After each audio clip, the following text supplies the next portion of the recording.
My mother mocked me at our annual Christmas dinner, loudly announcing that my younger sister just bought a $1.5 million house.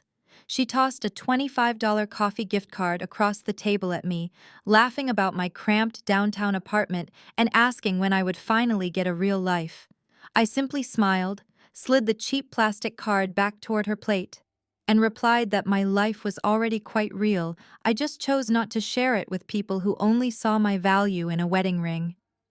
What I revealed next left my sister and her arrogant husband completely paralyzed with shock. Before I dive into the details of this story, let me know where you are watching from in the comments below. Hit the like button and subscribe to the channel if you have ever had to stand your ground against family members who constantly underestimated your worth. Trust me, you will want to hear exactly how this holiday dinner unfolded. My name is Kendra. I am 35 years old, and for the past decade, I have been the designated disappointment of my family.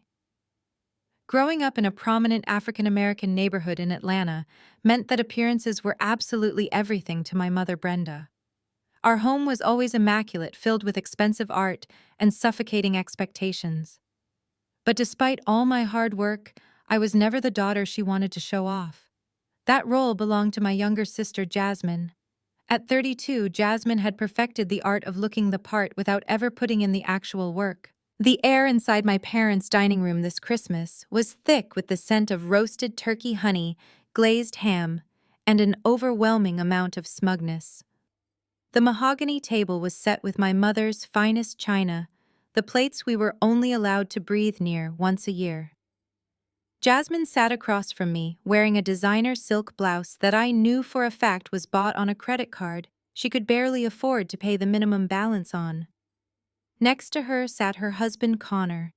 Connor was a 34-year-old mid-level corporate manager who spoke entirely in business buzzwords and possessed a dangerous level of unearned confidence. My mother worshipped him simply because he wore a suit to work and drove a leased luxury sedan. As dessert was being served, my mother stood up and clinked her crystal water glass with a silver spoon, demanding everyone's attention. She beamed at Jasmine and Connor, her eyes practically shining with tears of joy. She reached over to the buffet table and proudly produced a signature robin egg blue Tiffany box.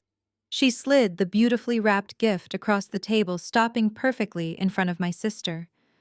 My mother announced to the room that this was to celebrate Jasmine and Connor closing on their brand new $1.5 million home in the highly exclusive Oakwood Estates. She praised Jasmine for finally securing the family legacy and giving us all something to be truly proud of. Connor leaned back in his chair, swirling his scotch, and accepted the praise as if he had just conquered a small nation. Then my mother turned her attention to me. The warm, adoring smile vanished from her face, replaced by a tight, patronizing smirk. She reached into the pocket of her pristine holiday apron and pulled out a generic paper sleeve from a local chain coffee shop. With a flick of her wrist, she tossed it carelessly in my direction. The thin cardboard fluttered through the air and landed right on the edge of my plate, barely missing my cranberry sauce. "Merry Christmas." Kendra, my mother said, her voice dripping with fake sympathy.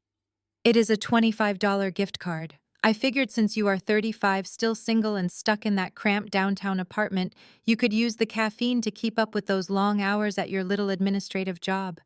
Maybe next year you will finally settle down and get a real life like your sister." The entire table fell dead silent.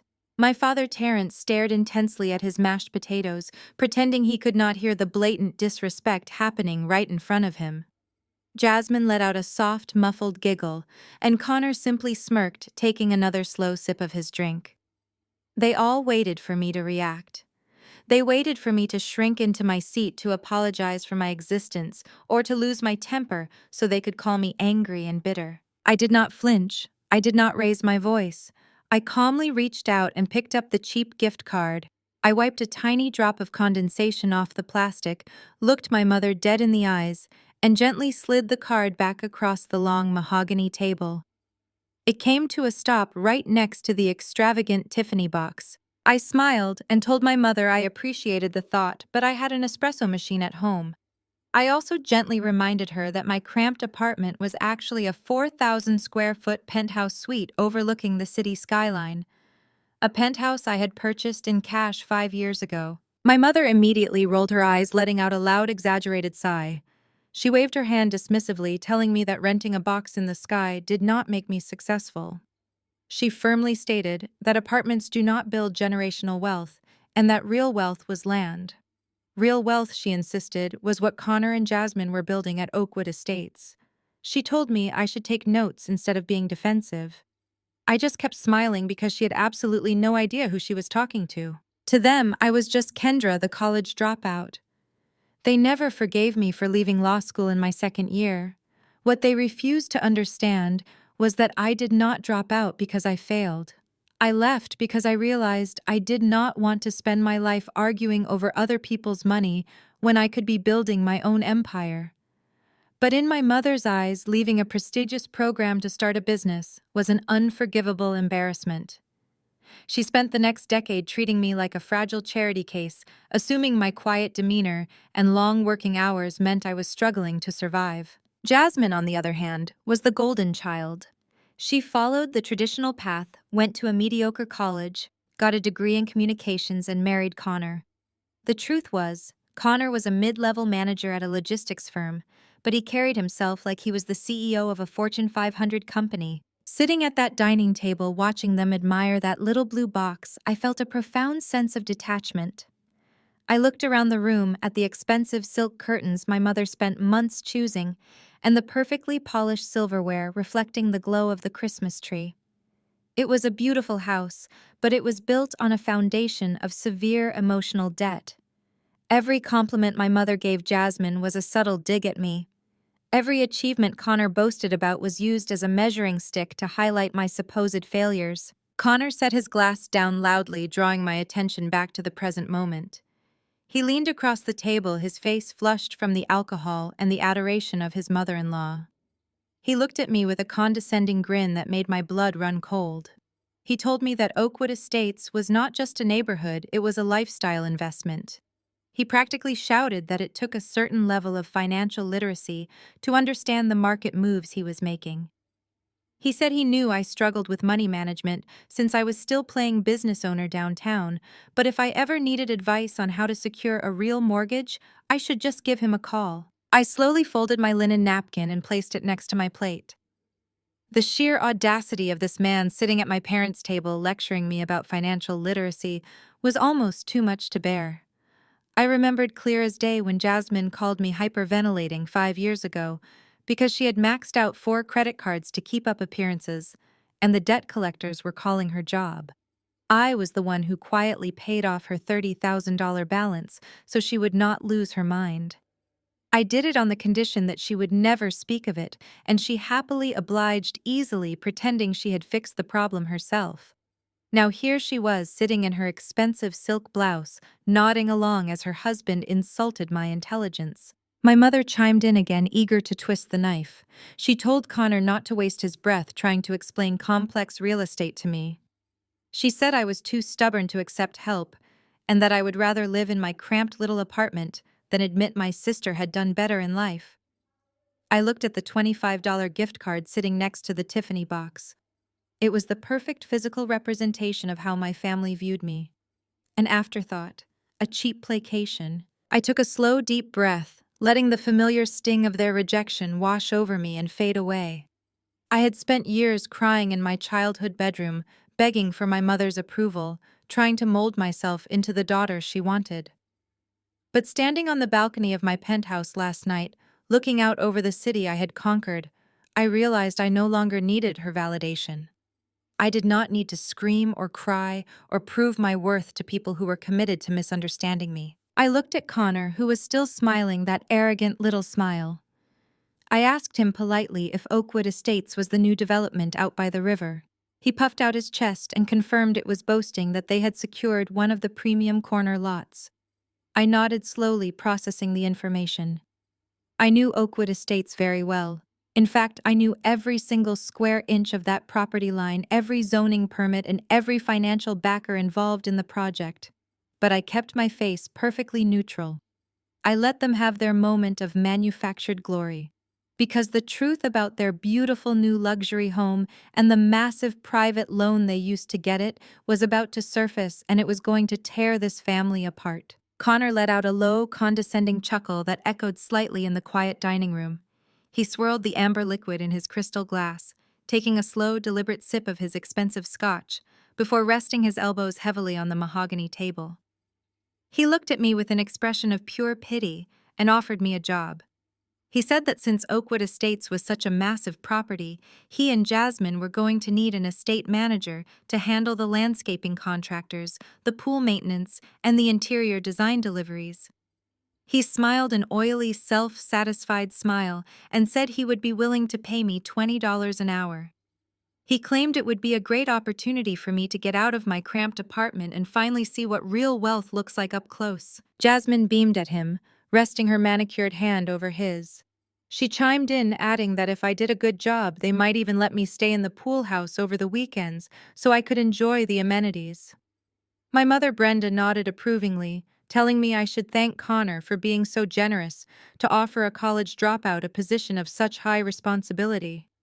She said it was about time I had a stable job with a respectable family instead of wasting my life trying to run a cute little side hustle downtown. I politely declined, stating that my current business kept me quite busy.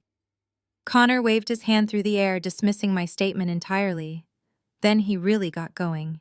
He leaned forward, launching into a completely unsolicited lecture on modern wealth accumulation. He spoke slowly, using excessive hand gestures, as if he were explaining a very simple concept to a very slow child. He told the entire table that the problem with people like me was that we thought too small. We relied on steady paychecks and basic savings accounts, which he called the ultimate financial trap of the lower middle class. He bragged about how he was operating on a completely different level. He explained the concept of leveraging debt as if he had just invented it himself right there at the dinner table. My father, Terence, who had worked a steady union job his entire life, listened with wide eyes, treating Connor like some sort of Wall Street oracle. Connor went on and on about liquidity, asset diversification, and aggressive market positioning, tossing out corporate buzzwords that he clearly did not fully understand. I just sat there cutting a small piece of turkey, maintaining my perfectly neutral expression. I knew for a fact that Connor worked in middle management at a regional logistics firm where his primary responsibility was organizing shipping schedules and approving vacation time. Yet here he was holding court at my parents' dining table, acting like a senior partner at a hedge fund. I decided to play along just to see how deep he would dig his own grave. I asked him how exactly a mid-level manager manages to secure a $1.5 million property in one of the most exclusive zip codes in the state. Connor puffed out his chest and declared that his strategy for purchasing the Oakwood Estates property was an absolute masterclass in real estate investing. He proudly announced that he completely bypassed traditional banks. He said regular banking institutions were archaic and designed to hold back visionary buyers like himself.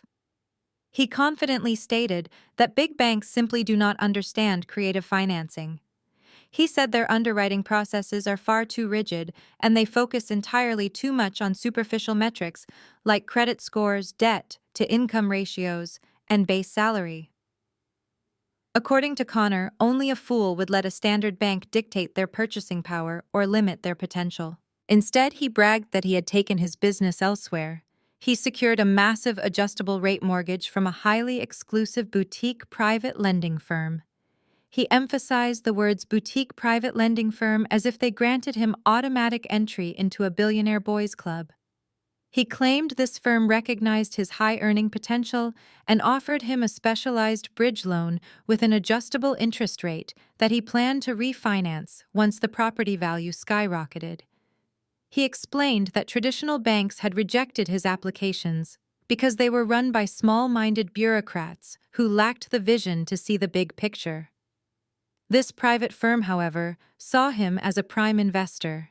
He looked incredibly proud of himself, completely unaware of his own foolishness.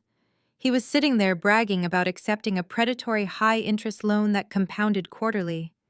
He genuinely believed he had outsmarted the entire financial system. He thought he was a genius for finding a lender willing to hand over millions of dollars without verifying his long-term financial stability. I took a slow sip of my water, hiding the smile that was threatening to break across my face. I knew exactly what kind of brutal, unforgiving contract he was talking about.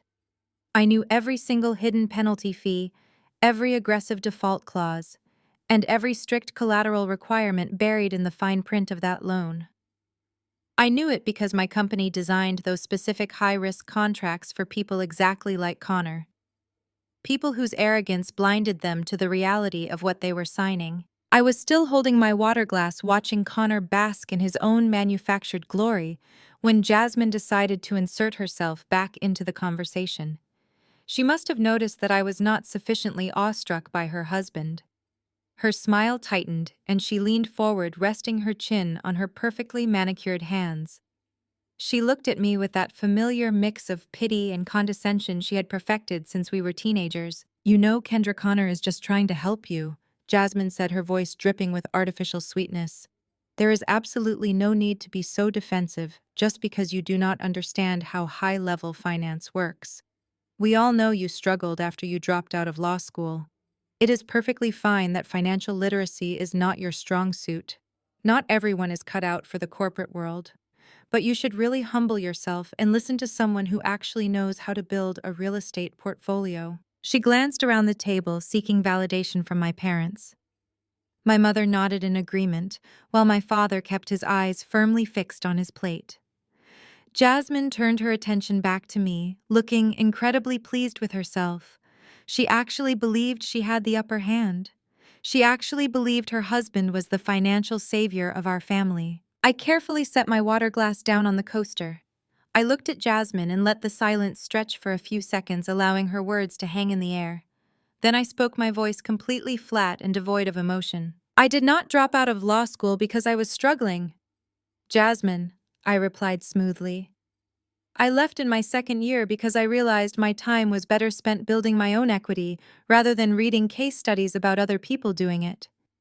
And as for financial literacy, I seem to recall having a very solid grasp on the concept when you came crying to my apartment 7 years ago." Jasmine froze.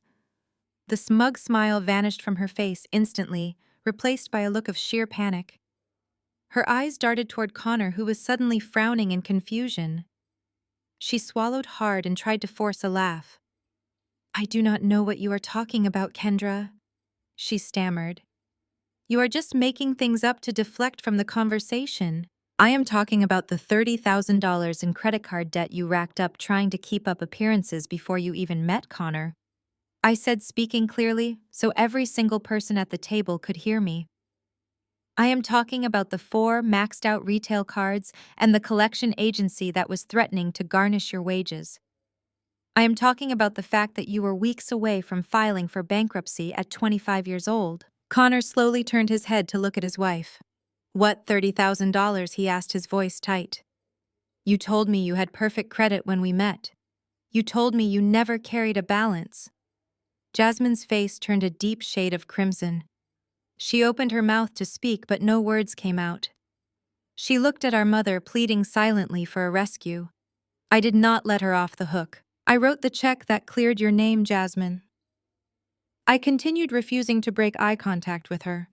"I wiped out your debt entirely so you could maintain this perfect illusion you love so much.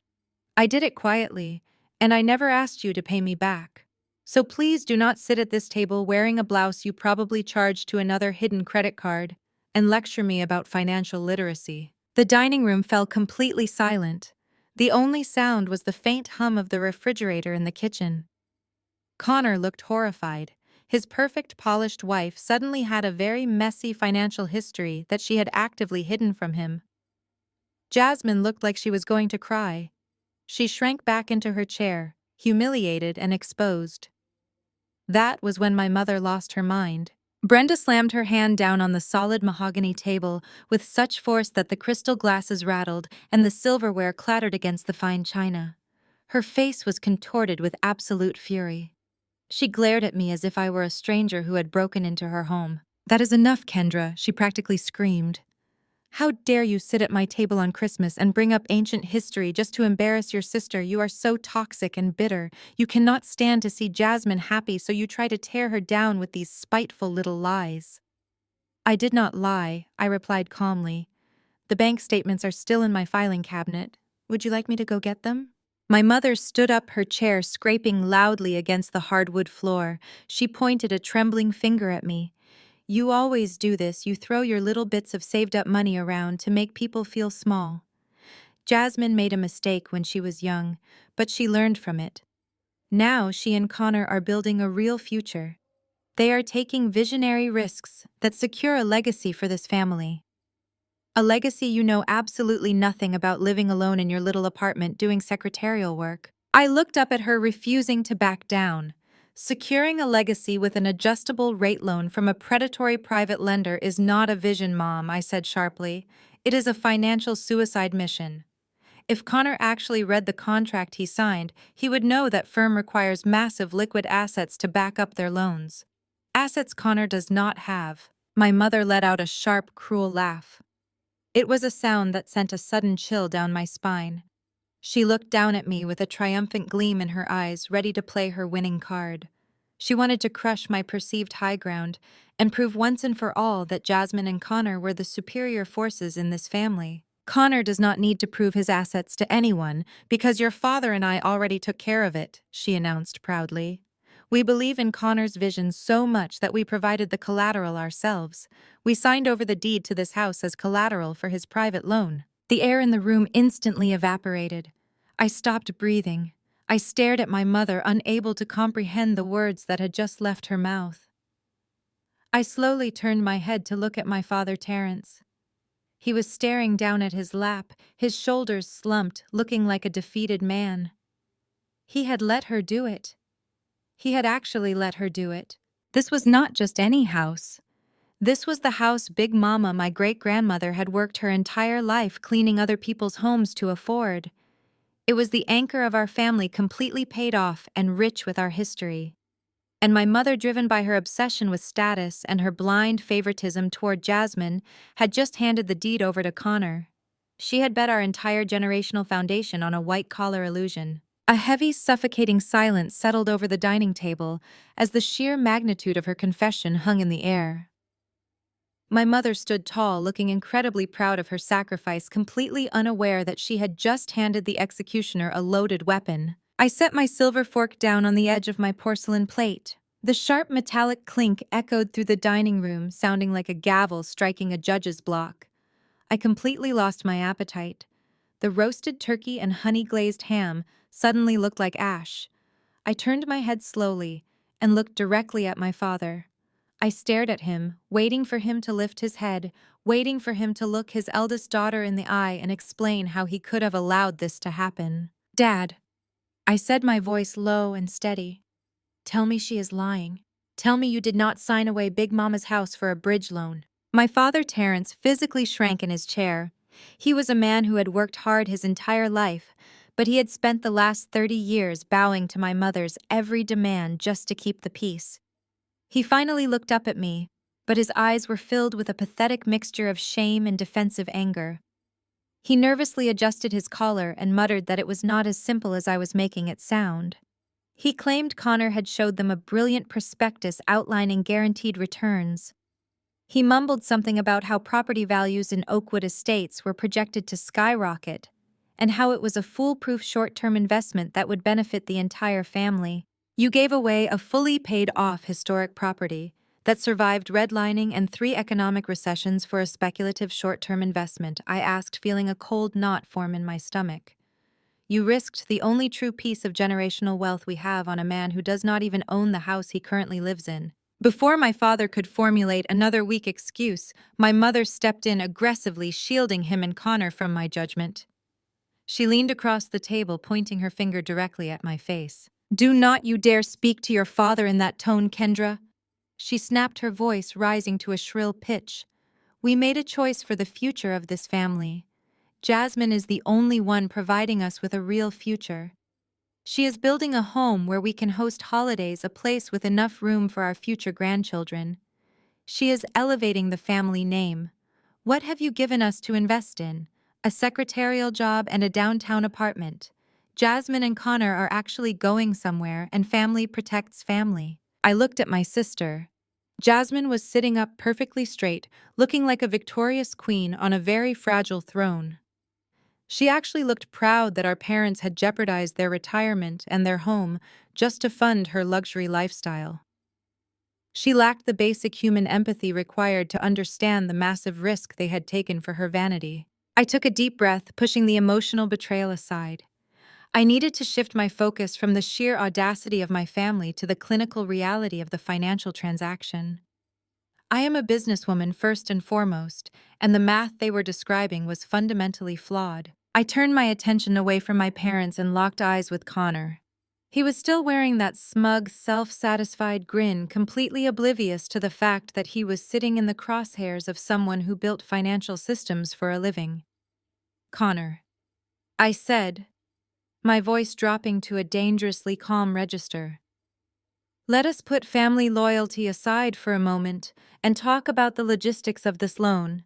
You claim you secured a massive adjustable rate mortgage from a highly exclusive private lender. Absolutely, Connor replied, leaning back and crossing his arms. A custom-tailored bridge loan. And you used my parents' home as the primary collateral to secure the down payment and the escrow transfer, I asked, keeping my face perfectly blank. Connor nodded slowly, acting as if he were indulging a child asking a silly question. That is how leverage works, Kendra. You use existing equity to generate new assets. It is basic economics. I leaned forward, resting my forearms on the table. If it is basic economics, Connor, then you should easily be able to explain how you bypassed federal lending regulations. A standard financial institution does not simply accept a third-party deed from an elderly couple as collateral for a high-risk speculative real estate purchase without massive scrutiny. They require comprehensive dual-party verification. They require independent legal counsel for the guarantors. They require a rigorous asset appraisal that takes months to approve. So tell me, Connor, exactly what kind of lender allowed you to push through a third-party collateral transfer over a holiday weekend without bringing my parents into an office for a sworn affidavit. Connor's smug expression faltered for a fraction of a second. His eyes darted nervously to Jasmine, then back to me. He quickly recovered, puffing out his chest and attempting to laugh off my question. This is exactly why you do not understand the world of high finance, Kendra. He scoffed, shaking his head. You are stuck thinking about basic retail banking. The firm I used does not operate on bureaucratic red tape. They operate on trust capital and high-level asset management. They saw my portfolio, they saw the Oakwood Estates projection, and they approved the collateral because I have the credentials to back it up. I dealt directly with their senior underwriters. You dealt with senior underwriters who skipped federal verification protocols? I asked, tilting my head slightly. That sounds highly irregular. In fact, it sounds incredibly reckless. What is the name of this boutique private lending firm, Connor? My mother slammed her hand on the table again, demanding that I stop interrogating him. She told me I was embarrassing myself and acting like a jealous, bitter woman. She ordered me to apologize to Connor immediately and to show some respect for a man who actually knew how to provide for his wife. I ignored her completely. My eyes never left Connor's face. Name the firm, Connor. I challenged, my voice echoing in the sudden quiet of the room. If they are as brilliant and visionary as you claim, you should be proud to tell us who is holding the deed to my parents' house. Connor sneered at me, adjusting his expensive silk tie. He looked around the table, making sure everyone was watching him deliver the final crushing blow to my ego. If you must know, he said, his voice dripping with arrogance. The firm is called Apex Vanguard Holdings.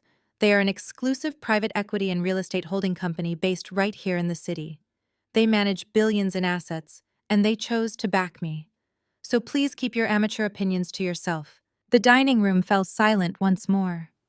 Jasmine smirked. My mother looked triumphant, and my father finally took a sip of his water, looking somewhat relieved. They all waited for me to crumble under the weight of Connor's supposed high-level connections. They expected me to look defeated by the mention of a massive billion-dollar holding company. Instead, a slow, genuine smile spread across my face. It was the first real smile I had shown all evening. It was a smile that did not reach my eyes, a smile that held a terrifying promise of absolute destruction. Apex Vanguard Holdings. I repeated softly, letting the syllables roll off my tongue. I knew the firm intimately. I knew their aggressive interest rates. I knew their strict collateral seizure protocols. I knew the specific names of the senior underwriters Connor claimed to have spoken to. I knew all of this because 10 years ago I built that company from the ground up. I was the founder, the chief executive officer, and the sole proprietor of Apex Vanguard Holdings. And Connor, in his blind desperation to look wealthy, had just admitted to forging documents and committing wire fraud against my company, using my family home as his stolen collateral. I did not announce my ownership of the company right then and there.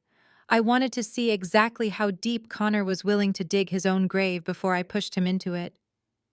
I let the silence stretch for a moment, allowing his arrogant declaration to settle over the dining room. I leaned forward, resting my chin on my folded hands, and looked at him with an expression of mild academic curiosity. I asked Connor if he was familiar with Section 4, Clause B of the standard Apex Vanguard Holdings bridge loan contract. Connor blinked, his smug smile faltering for just a fraction of a second. He quickly recovered, scoffing and waving his hand dismissively. He told me he let his legal team handle the minor boilerplate details, because visionaries do not get bogged down in the fine print. I told him that was a massive mistake. I kept my voice perfectly even, projecting the clinical authority of a woman who knew exactly what she was talking about. I explained to the entire table that Clause B clearly states the loan is strictly contingent upon a verified liquid asset portfolio, a portfolio that must equal at least 40% of the total borrowed amount at all times.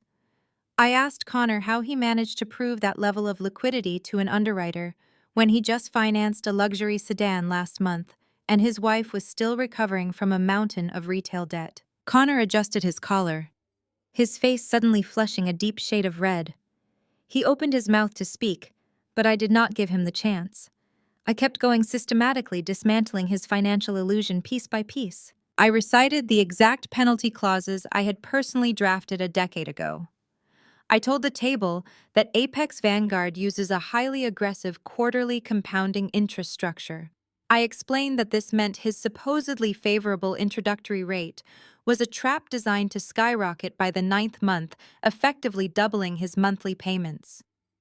I watched the blood drain from my father's face as I outlined the cross-collateralization protocols. I explained that the moment a single payment was missed or a single submitted document was found to be falsified, the firm had the absolute legal right to bypass standard civil foreclosure proceedings. They could seize the collateral, which was my parents' home, within 30 days of the default notice. Connor slammed his fist down on the table, rattling the crystal water glasses and causing Jasmine to jump in her seat. He lost whatever polished corporate composure he had left.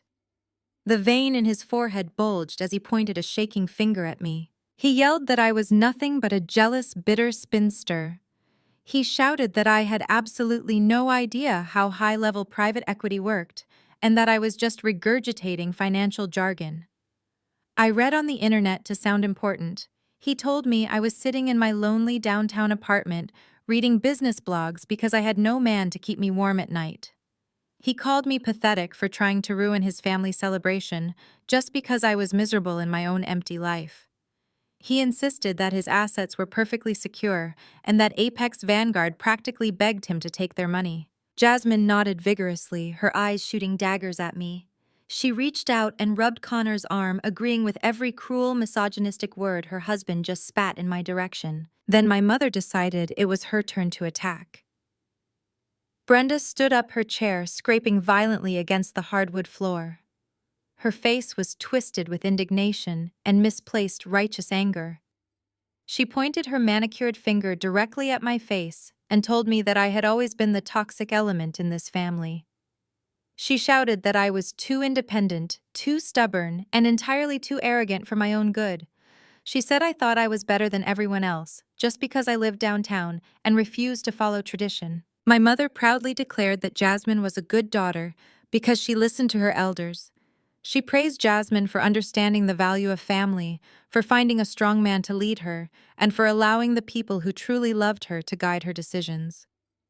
Brenda looked at me with a level of pure, unfiltered disgust that took my breath away. She said that my absolute refusal to listen to my elders and my insistence on doing things my own way was the exact reason I was sitting at her holiday table alone, with no husband, no children, and nothing of real value to show for my life. I looked at my mother, and in that exact moment, a profound sense of clarity washed over me. The lingering childhood guilt I had carried for years, the quiet, desperate hope that I might one day earn her genuine approval, completely evaporated. I realized she did not just favor Jasmine, she actively resented my independence because she could not control it. I stood up slowly, matching her aggressive posture but maintaining my icy composure. I looked around the beautiful dining room, taking in the expensive decorations, the fine china, and the terrified silence of my father. Then I looked directly into my mother's eyes. I told her that listening to her elders was exactly what turned Jasmine into a 32-year-old woman who could not manage a basic checking account without a bailout. I did not raise my voice, but the absolute certainty in my tone made every word cut through the tension in the room like a physical blade. I told my mother that blindly listening to Connor and catering to his delusions of grandeur was not an investment in the family legacy. I told her it was the greatest mistake of her life. I watched her expression shift from anger to confusion as I delivered the final blow. I told her that listening to her elders had just cost her the only piece of real generational wealth this family had ever known. I reminded her that Big Mama scrubbed floors, washed other people's laundry, and saved every single penny for 50 years, just to buy the very ground we were standing on. And Brenda, in her desperate obsession with social status, had just handed that sacred deed over to a corporate entity that would not hesitate to put her on the street the second her son-in-law's fraudulent financial house of cards collapsed. "You are absolutely out of your mind," Kendra Jasmine said, her voice slicing through the heavy silence I had just created. She let out a high-pitched, nervous laugh that sounded incredibly forced. She refused to accept the reality I had just laid out on the table. In her mind, I was still just the jealous older sister trying to ruin her perfect holiday moment. She looked at our mother, who was still standing frozen in shock, and told her not to listen to a single word I was saying. Jasmine confidently declared that Connor had everything completely under control and that his financial standing was rock solid. To prove her point, and to silence me once and for all, Jasmine reached into her designer purse, sitting on the floor next to her chair. She pulled out her sleek new smartphone, her manicured nails tapping aggressively against the screen. She announced to the entire room that she was going to show everyone the digital deed and the final escrow clearance right now. She wanted to shove the digital proof in my face so I would have no choice but to apologize and admit how utterly wrong and bitter I was. "Connor has the portal app right here on my phone," Jasmine boasted, her eyes fixed on the screen as she waited for it to load. She bragged about how exclusive the process was and how they were already cleared to pick up the keys to Oakwood Estates first thing Tuesday morning. She held the phone up high, a triumphant sneer curling her lips. She did not even look at the screen before she thrust it in my direction, expecting me to wither at the sight of her multi-million-dollar achievement. I did not move. I just looked at the screen.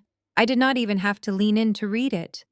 The interface of the app was practically glowing with a massive bright red banner stretching across the top.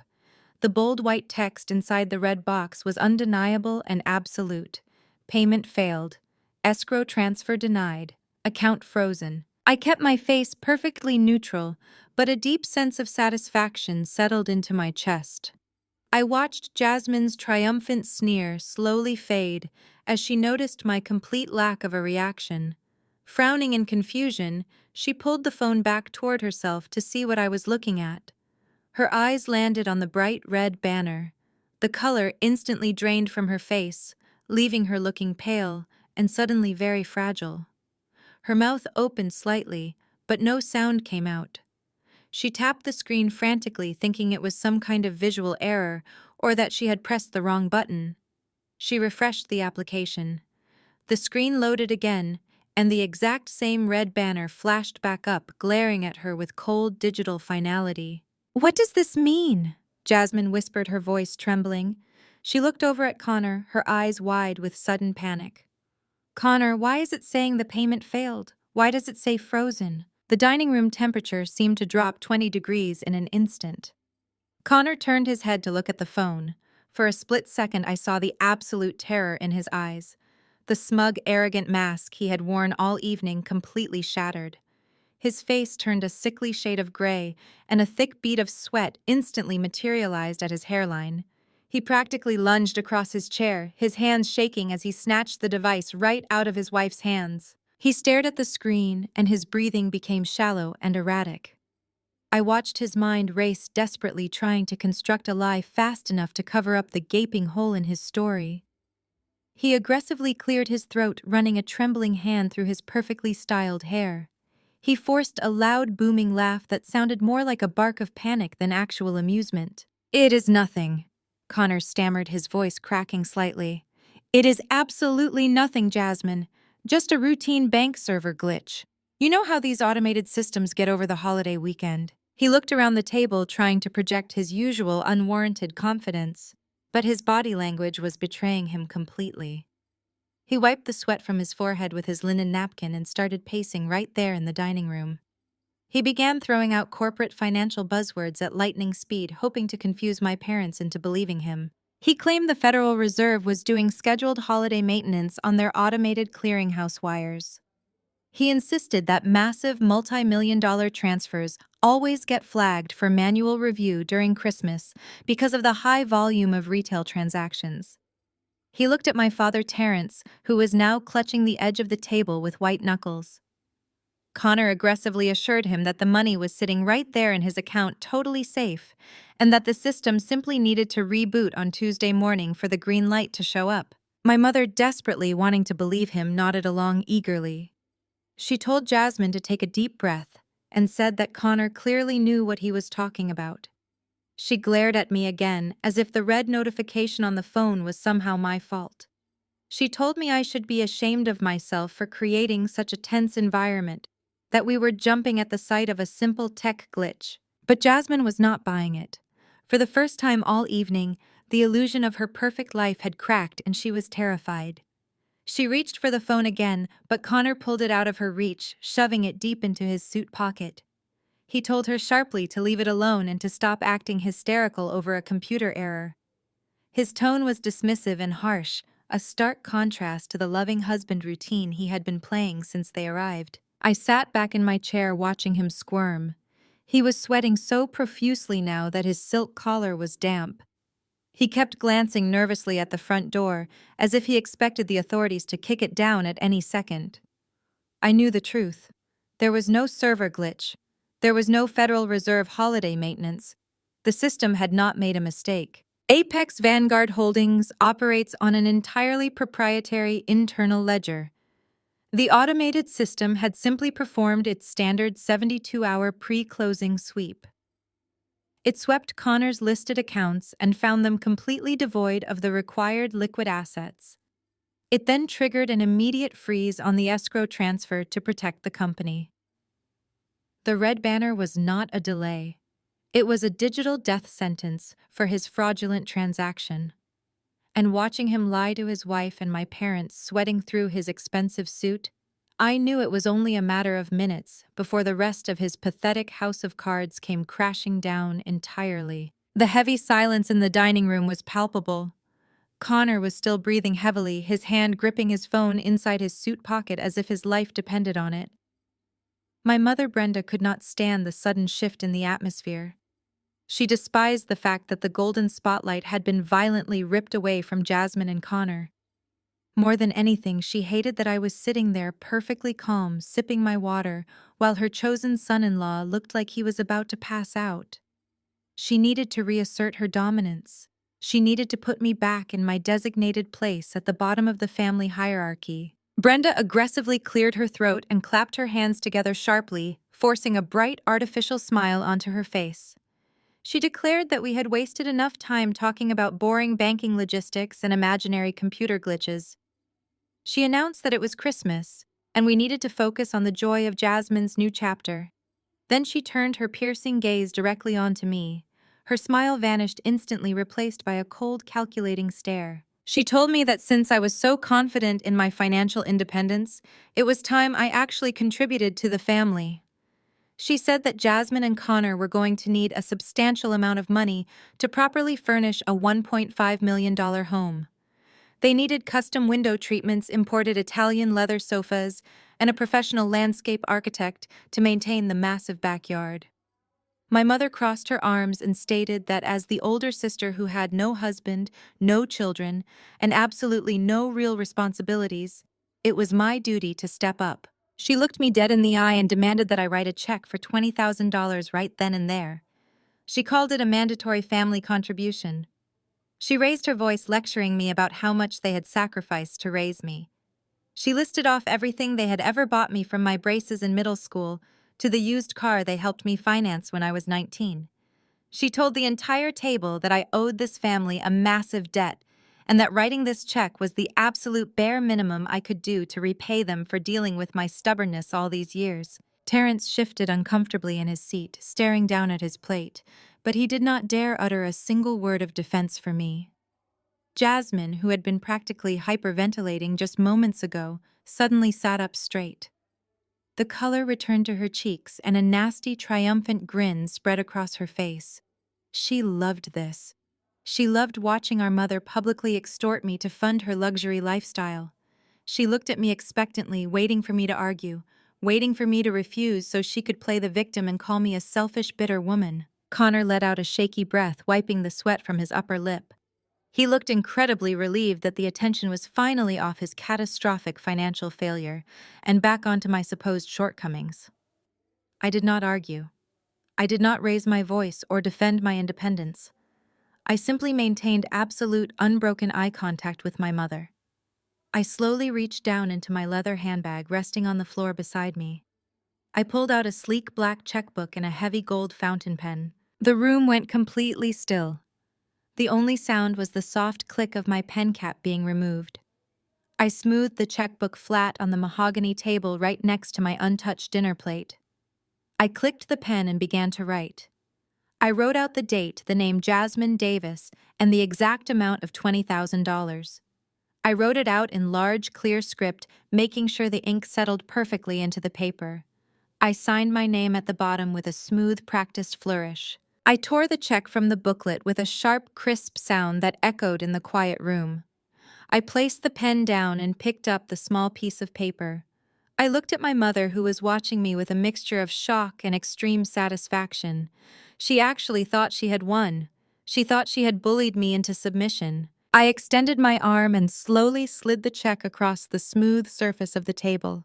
It glided past the crystal water glasses and the silver serving trays, coming to a stop directly in front of Jasmine. Jasmine did not hesitate. She eagerly snatched the check off the table, her eyes lighting up with unearned greed as she read the large number written across the center. She folded it carefully and slipped it into her designer purse, practically glowing with arrogant pride. She looked at me and let out a soft, condescending laugh. "Thank you, Kendra," Jasmine said, her voice dripping with fake gratitude. "It is really nice to see you finally pitching in and supporting our vision. Do not worry, I will make sure to send you pictures of the living room once the decorators are finished. Maybe we will even let you come over and sit on the new couches sometime." My mother nodded proudly, praising Jasmine for being so gracious. She looked at me and said she hoped this small gesture of generosity would finally teach me the true meaning of family loyalty. I sat back in my chair, letting them enjoy their brief, pathetic moment of victory.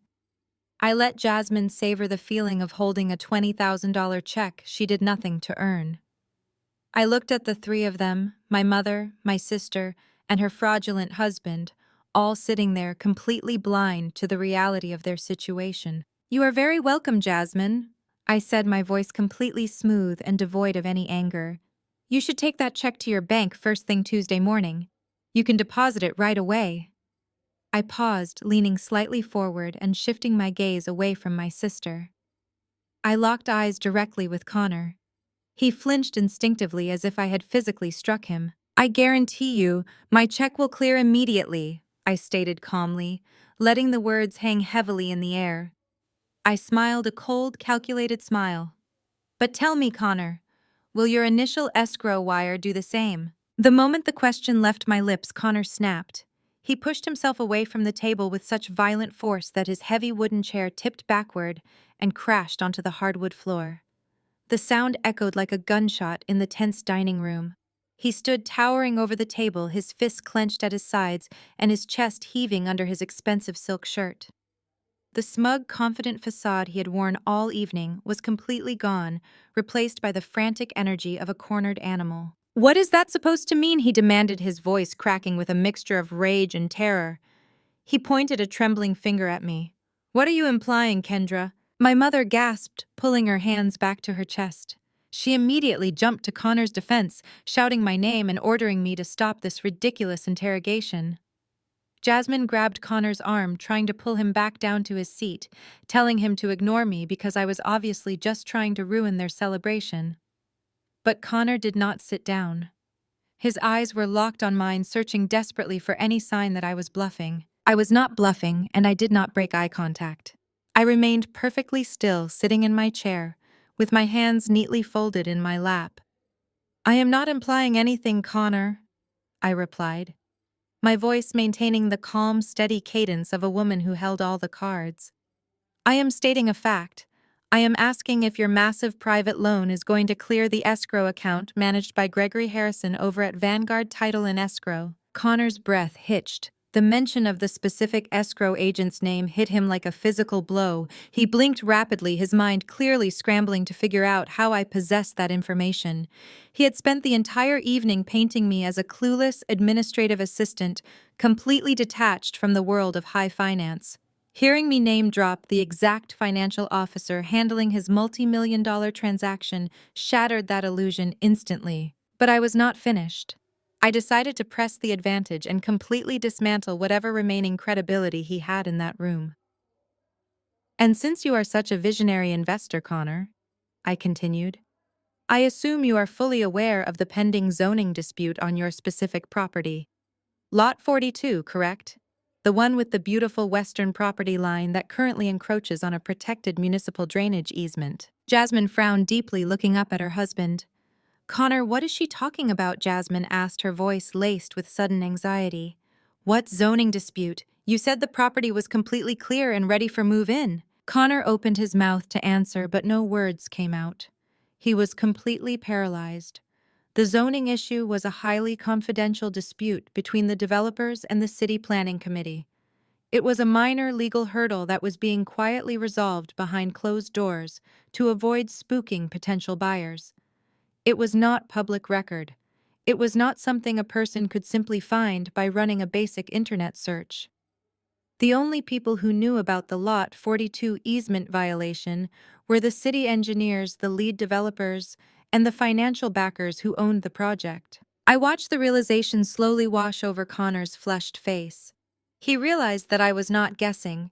I was not throwing out random banking terms to sound smart. I was reciting confidential proprietary data about his exact contract. "How do you know that?" he breathed, his voice barely above a whisper. The anger returned rushing back into his system to mask his paralyzing fear.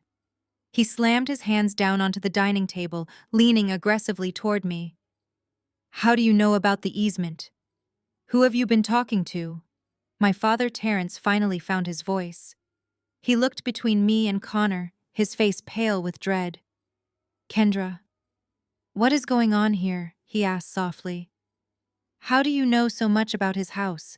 Before I could answer, Brenda interrupted, slamming her open palm onto the table. She refused to accept that the power dynamic in the room was shifting. She glared at me, her eyes narrowed with pure venom. "She does not know anything, Terrence," my mother yelled. "She is probably dating some low-level contractor who gossips about the development. Or maybe she is just stalking Jasmine's social media and making wild guesses. Do you hear yourself, Kendra? You are sitting here trying to sound like a real estate mogul when you are nothing but a glorified secretary. You are pathetic." Connor latched onto my mother's excuse like a drowning man grabbing a life preserver. "Yes," he shouted, standing up straight again and adjusting his collar with shaking hands. "That is exactly it. You are a glorified secretary who overheard something you do not understand. You have absolutely no idea how these high-level deals operate, and you are just trying to scare my wife. Well, it is not going to work. My finances are rock solid and that house is ours. He looked incredibly proud of his little speech. He actually thought he had managed to regain control of the narrative. He thought he had successfully painted me back into the corner as the bitter, jealous older sister, making up lies to steal the spotlight. Right at that exact moment, the silence in the dining room was shattered by a sharp professional ringtone. The sound did not come from Connor's pocket. It came from the sleek, black leather handbag sitting on the floor right next to my chair. Everyone at the table froze. I calmly reached down into my bag and pulled out my secondary business phone. It was a secure, encrypted device I only used for direct communication with my senior executive team. I placed the phone flat on the center of the mahogany table right next to the crystal centerpiece where everyone could clearly see the screen. The bright digital display lit up the faces of my family members. The phone vibrated against the wood, demanding attention. I did not reach out to answer it right away. I simply let it ring, allowing the reality of the situation to set in. Connor stared down at the screen. His eyes widened in absolute horror. All the blood drained from his face, leaving him looking like a ghost. Jasmine leaned over, straining her neck to read the caller identification. Her breath caught in her throat as she read the bold black letters flashing across the display. The caller ID did not say mom or dad. It did not display the name of a low-level contractor or a random friend. Visible to the entire table, the screen clearly read, Julian Tate, Oakwood Estates Project Manager. I looked up from the ringing phone and met Connor's terrified gaze. I offered him a small, chilling smile. It seems the project manager is calling my direct line, Connor. I said, my voice soft but echoing with absolute authority. Would you like to answer it and explain to him why your multi-million-dollar wire transfer just bounced? Connor stared at the device like it was a live explosive. He did not reach for it. He could not even speak. I let it ring one more time, letting the sheer terror of the moment completely break his spirit. Then I reached out and tapped the bright green answer button, activating the speakerphone. The audio connected with a sharp beep that cut through the dead silence of the dining room. Good evening, Julian, I said, my voice projecting crisp, professional authority. I am sorry to take your call during the holiday. Good evening, Ms. Davis. Julian replied, his deep voice echoing loudly off the mahogany walls. I apologize for the interruption, but we have a critical situation regarding Lot 42 at the Oakwood development. Go ahead, Julian, I said, keeping my eyes locked entirely on Connor. My brother-in-law Connor is actually sitting right across from me. He would love an update on his property. There was a heavy pause on the line before Julian cleared his throat. Well, I am afraid the update is that the contract is officially void, Julian stated, sounding strictly business. The multi-million-dollar escrow wire initiated by Connor failed to clear our trust account an hour ago. Our automated system flagged the transaction and ran a secondary sweep on his linked accounts. The accounts registered insufficient funds. In fact, they are completely empty and frozen due to suspected fraudulent leverage. We are pulling the keys and relisting Lot 42 on the market tomorrow morning. Jasmine let out a piercing shriek. She grabbed the edge of the table, her perfectly manicured nails digging into the fine linen tablecloth. What is he talking about? She screamed, her voice cracking with hysteria. Connor, what does he mean insufficient funds? We just saw the digital deed. You showed me the bank statements this morning. Julian Tate, hearing the screaming in the background, maintained his professional tone, but added the final nail to the coffin. The bank statements submitted during the pre-approval phase were heavily doctored, Julian explained over the speaker. Our forensic accounting software caught the discrepancies during the final audit today. The primary applicant does not have the liquid assets to cover even 5% of this purchase. Ms. Davis, I am formally requesting your authorization to send the breach of contract notice to their legal counsel. Send it, Julian, I replied smoothly. Thank you for your diligence. Enjoy your holiday. I tapped the screen, ending the call.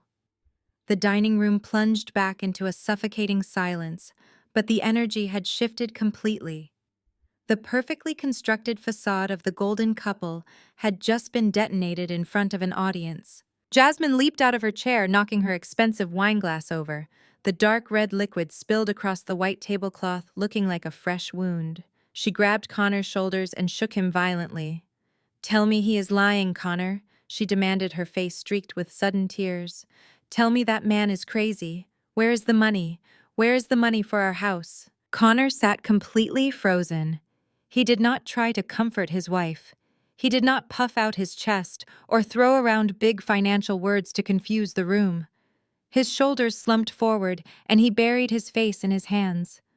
A low, pathetic sob escaped his throat. Jasmine screamed his name again, hitting his chest. My mother Brenda stood completely paralyzed, her mouth open in shock, unable to process that her flawless son-in-law was a complete fraud. My father Terence, gripping the edge of his seat, demanded an answer. "Connor, look at me." Terence barked, his voice louder and harsher than I had heard it in 20 years. "Where is the money you promised to back the loan?" Connor slowly lifted his head. His face was blotchy and wet with tears. The arrogant corporate manager was entirely gone, leaving behind a terrified, desperate man. "There is no money," he whispered, his voice trembling so violently he could barely form the words. "There has not been any money for months." "What do you mean there is no money?" Jasmine wailed, stumbling backward. "You are a senior regional manager. You make 6 figures. We just bought new cars. We booked a trip to Aspen for the winter." Connor shook his head side to side, his eyes glued to the floor, refusing to look at the people he had betrayed. "I am not a manager anymore, Jasmine," he confessed, his voice breaking into a pathetic whine. "I got fired. They let me go 3 months ago during the corporate restructuring. I have been leaving the house every morning in a suit and sitting in a coffee shop downtown looking for work. My severance package ran out 4 weeks ago. The cars are months behind on payments. The credit cards are maxed out. We have absolutely nothing." I sat there watching the absolute devastation unfold. 20 minutes ago, I was the family failure. I was the pathetic spinster living in a cramped apartment, the target of their cruel jokes and condescension. My mother had thrown a cheap coffee gift card at me while praising the man who was secretly plotting to steal her home. Now the ugly truth was laid bare right on the mahogany table. Jasmine collapsed into her chair, sobbing uncontrollably. The illusion she had built her entire identity around was gone. She was not a wealthy socialite moving into a luxury estate. She was the wife of an unemployed fraud facing massive, inescapable debt. My mother Brenda staggered backward, hitting the dining room wall. She clutched her chest, gasping for air. "But the house," she stammered, her eyes wide with absolute terror. "Connor, you promised us. You said the loan was a guarantee. You told us giving you the deed to our home was just a formality. If you have no job and no money, then how did you plan on making the payments on a multi-million-dollar property?" Connor looked up at my mother with a sickening expression of guilt and pure selfishness. "I thought I could flip it," he whimpered, wiping his nose on his expensive silk sleeve. "I thought if we secured the property using your house as collateral, I could find a private buyer and flip the lot for a massive profit before the first mortgage payment was even due. It was supposed to be a quick turnaround. I just needed the deed to get through the door. I was going to pay you back. I swear I was going to pay you back." He tried to shift the blame, pointing a shaking finger at Jasmine. "She spends money faster than I can make it," he cried out. "She wanted the lifestyle. She wanted the neighborhood. I was just trying to keep her happy so she would not leave me." Terence let out a guttural cry of despair. He realized the catastrophic magnitude of what had just happened. The house he had lived in for 40 years, the home he had raised his children in, and the legacy Big Mama had built from nothing was now locked into a fraudulent contract. He had handed the keys to his kingdom to a desperate liar because he trusted a man who spoke well and wore a nice suit over his own daughter. The heavy mahogany dining table seemed to stretch for miles, separating the shattered pieces of my family. The air was thick with the suffocating reality of Connor's confession. My father Terence stood frozen, his hands gripping the back of his wooden chair so tightly, his knuckles had turned completely white.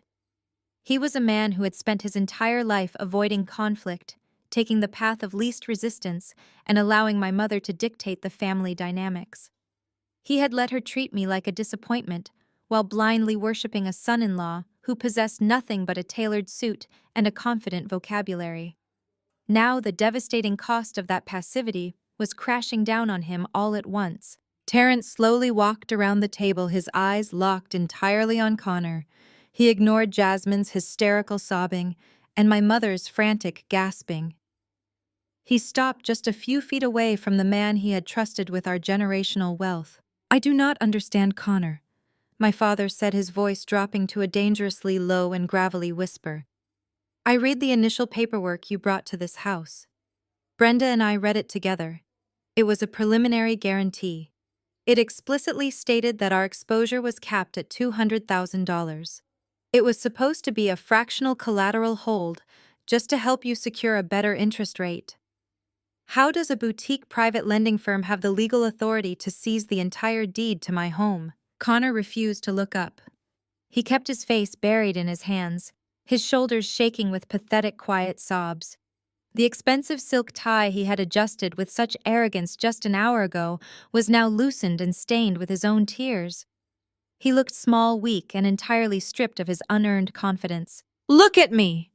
Terrence suddenly roared, his voice echoing off the high ceilings with a ferocity I had never heard from him before. He reached out and grabbed Connor by the shoulder, violently yanking him upright in his chair. "I asked you a question. How did that company get the fully executed deed to my property?" Connor squeezed his eyes shut, his face contorted in a mask of absolute cowardice, because the $200,000 guarantee was not enough to satisfy their underwriters. He whimpered, his voice breaking. He swallowed hard, the Adam's apple bobbing in his throat. "When they ran my financials and saw that my liquid assets were non-existent, they rejected the fractional hold. They demanded full cross-collateralization. They needed an unencumbered asset worth at least $1 million to back the high-risk bridge loan. So you came back to us?" Terrence asked, his face pale with confusion. "You came back and asked us to sign over the rest of the house. I did not sign anything else, Connor. I swear to God I did not sign another piece of paper." "You did not have to." Connor choked out, tears streaming freely down his blotchy red cheeks. "I had the digital document routing system. I was the one communicating with the escrow agents. When the final binding collateral transfer agreements came through, I routed them to my own private email address. I used a digital signature software. I forged your name, Terrence. I forged your signature and Brenda's signature on the final deed transfer documents and submitted them to the holding company." A collective gasp sucked the remaining oxygen out of the room. Jasmine stopped crying, her eyes going wide with fresh horror. My mother staggered backward, leaning heavily against the china cabinet, as if her legs could no longer support her weight. She raised a trembling hand to her mouth, unable to speak. "You forged my signature." Terrence whispered the words, tasting like poison on his tongue. "You stole my house." "I was going to fix it," Connor pleaded, holding his hands up in a desperate, pathetic gesture of surrender. "I swear I was going to fix it before anyone ever found out. I had a connection with a foreign investor group I met before I was fired from the logistics firm. They were looking for fully developed luxury properties in Oakwood Estates to use as corporate retreats. My plan was to use your house as the collateral just to get the keys to the property. Once the transaction cleared, I was going to immediately flip the house to the foreign investors for a 20% markup. I would have paid off the private loan, completely released the lien on your house, and walked away with hundreds of thousands of dollars in pure profit. It was a foolproof strategy. It was supposed to be a 30-day turnaround. It was a completely delusional fantasy," I stated calmly, my voice cutting through his pathetic excuses like a freshly sharpened knife. "Foreign investor groups do not buy flipped residential properties from unemployed middlemen at a 20% markup without running a massive due diligence sweep. You were never going to flip that house, Connor. You were going to default on the first massive quarterly payment, and my parents were going to lose their home. You gambled a fully paid-off historic family estate on a hypothetical real estate deal because you were too arrogant to admit to your wife that you had lost your job." Jasmine let out a blood-curdling scream. She threw herself at Connor, slapping his chest and shoulders with wild, frantic strikes. She was completely unhinged, her perfectly styled hair falling into her face. "You are a criminal," she shrieked, her voice hoarse and raw. "You are a felon. You ruined my life. You forged my parents' signatures. I am divorcing you. I am calling the police right now, and I am going to watch them drag you out of this house in handcuffs. I will not let you take me down with you." She scrambled backward away from him as if he were carrying a deadly disease. Connor reached out for her, grabbing the fabric of her designer silk blouse, begging her to calm down and listen to him. He looked like a drowning man, clawing at the only piece of driftwood in the ocean. But Jasmine violently slapped his hands away, retreating behind my mother. The golden couple, the shining example of success and legacy my mother had worshipped all evening, had completely destroyed each other in a matter of minutes. My mother, Brenda, stood frozen in the corner, completely unable to process the destruction of her perfect narrative. She looked at Connor, the man she had elevated above her own flesh and blood, and finally saw him for what he truly was: a desperate, manipulative liar who had used her obsession with social status to steal everything she owned. But the most devastating reaction belonged to my father. Terrence slowly backed away from the dining table. His eyes were wide and unblinking, staring blankly at the wall behind Connor. The sheer magnitude of the betrayal had finally bypassed his brain and hit his nervous system. He had spent his life working quietly, paying his taxes, and keeping his head down. He had allowed this man into his home, allowed him to sit at the head of the table, and trusted him with the deed to Big Mama's house. Terrence suddenly stopped moving. His breathing became incredibly shallow and rapid. He raised a trembling hand and tightly grasped the center of his chest, gripping his shirt fabric. His face drained of all remaining color, turning an unnatural ashen gray. He let out a sharp, ragged gasp of pain, his knees buckling beneath him. He stumbled backward, his shoulder crashing hard against the heavy wooden doorframe of the dining room. He realized with absolute horrifying certainty that he had been entirely financially ruined by the son-in-law he blindly trusted, and there was absolutely nothing he could do to stop it. The heavy wooden doorframe dug into my father's back as he slid down slightly, his breathing ragged and shallow. I did not panic, but I moved with immediate precision. I pulled the heavy mahogany dining chair out and guided him into it, instructing him to take slow, deep breaths. His hands were ice cold, trembling violently against his chest. He was having a severe panic attack brought on by the sudden crushing weight of total financial ruin. You would think that seeing her husband of nearly 40 years collapsing in the dining room would snap my mother back into reality. You would think the sheer horror of Connor's confession would finally break the spell he had cast over her. But cognitive dissonance is a terrifyingly powerful mechanism. Brenda did not rush to comfort my father. She did not fall to her knees and weep for the loss of Big Mama's house. Instead, she stood perfectly still in the corner of the room, her eyes darting frantically between Connor, Jasmine, and me. I could practically see the gears in her mind grinding together violently as she actively rejected the trauma of the situation. Her brain simply could not process the fact that the golden child's husband, the man she had elevated above her own flesh and blood, was a pathetic criminal. So her mind forcefully constructed an alternate reality right there in the dining room. Brenda slowly shook her head, her perfectly styled hair catching the light from the crystal chandelier. "No," she whispered, her voice trembling at first before growing louder and more frantic. "No, this is a mistake. Connor is a regional manager. He is a visionary. He would never do something like this to us." She stepped away from the wall and marched directly toward me. Her sadness instantly morphed into blinding, irrational rage. She pointed a manicured finger right at my face, her eyes wide and wild. "You did this!" she screamed, her voice echoing shrilly off the high ceilings. "You set him up, Kendra!" I stood up straight, towering slightly over her, but I kept my hands casually at my sides. I did not take a step back. I watched her completely unravel. She shouted that I had always been insanely jealous of Jasmine. She claimed that I could not stand sitting in my lonely downtown apartment knowing my younger sister was moving into a $1.5 million estate. She spun a massive, ridiculous conspiracy theory right in front of the entire family. She accused me of using my shady downtown business connections to somehow hack into the title company and sabotage the escrow transfer. She insisted that Julian Tate, the project manager who had just explicitly detailed Connor's fraud, was probably just an actor I hired to call my phone and ruin Christmas. She yelled that I was a bitter, spiteful spinster who wanted to drag everyone else down into my miserable little life. It was a stunning display of absolute delusion. She was willing to believe that I was an evil mastermind, capable of orchestrating a multi-million-dollar federal banking hack before she was willing to admit that Connor was a broke liar. And then, the truly unbelievable happened. Connor, who just moments ago was weeping into his own hands and confessing to federal wire fraud, heard my mother's absurd theory and actually latched onto it. The human ego is a desperate parasite, and Connor's ego was starving for a lifeline.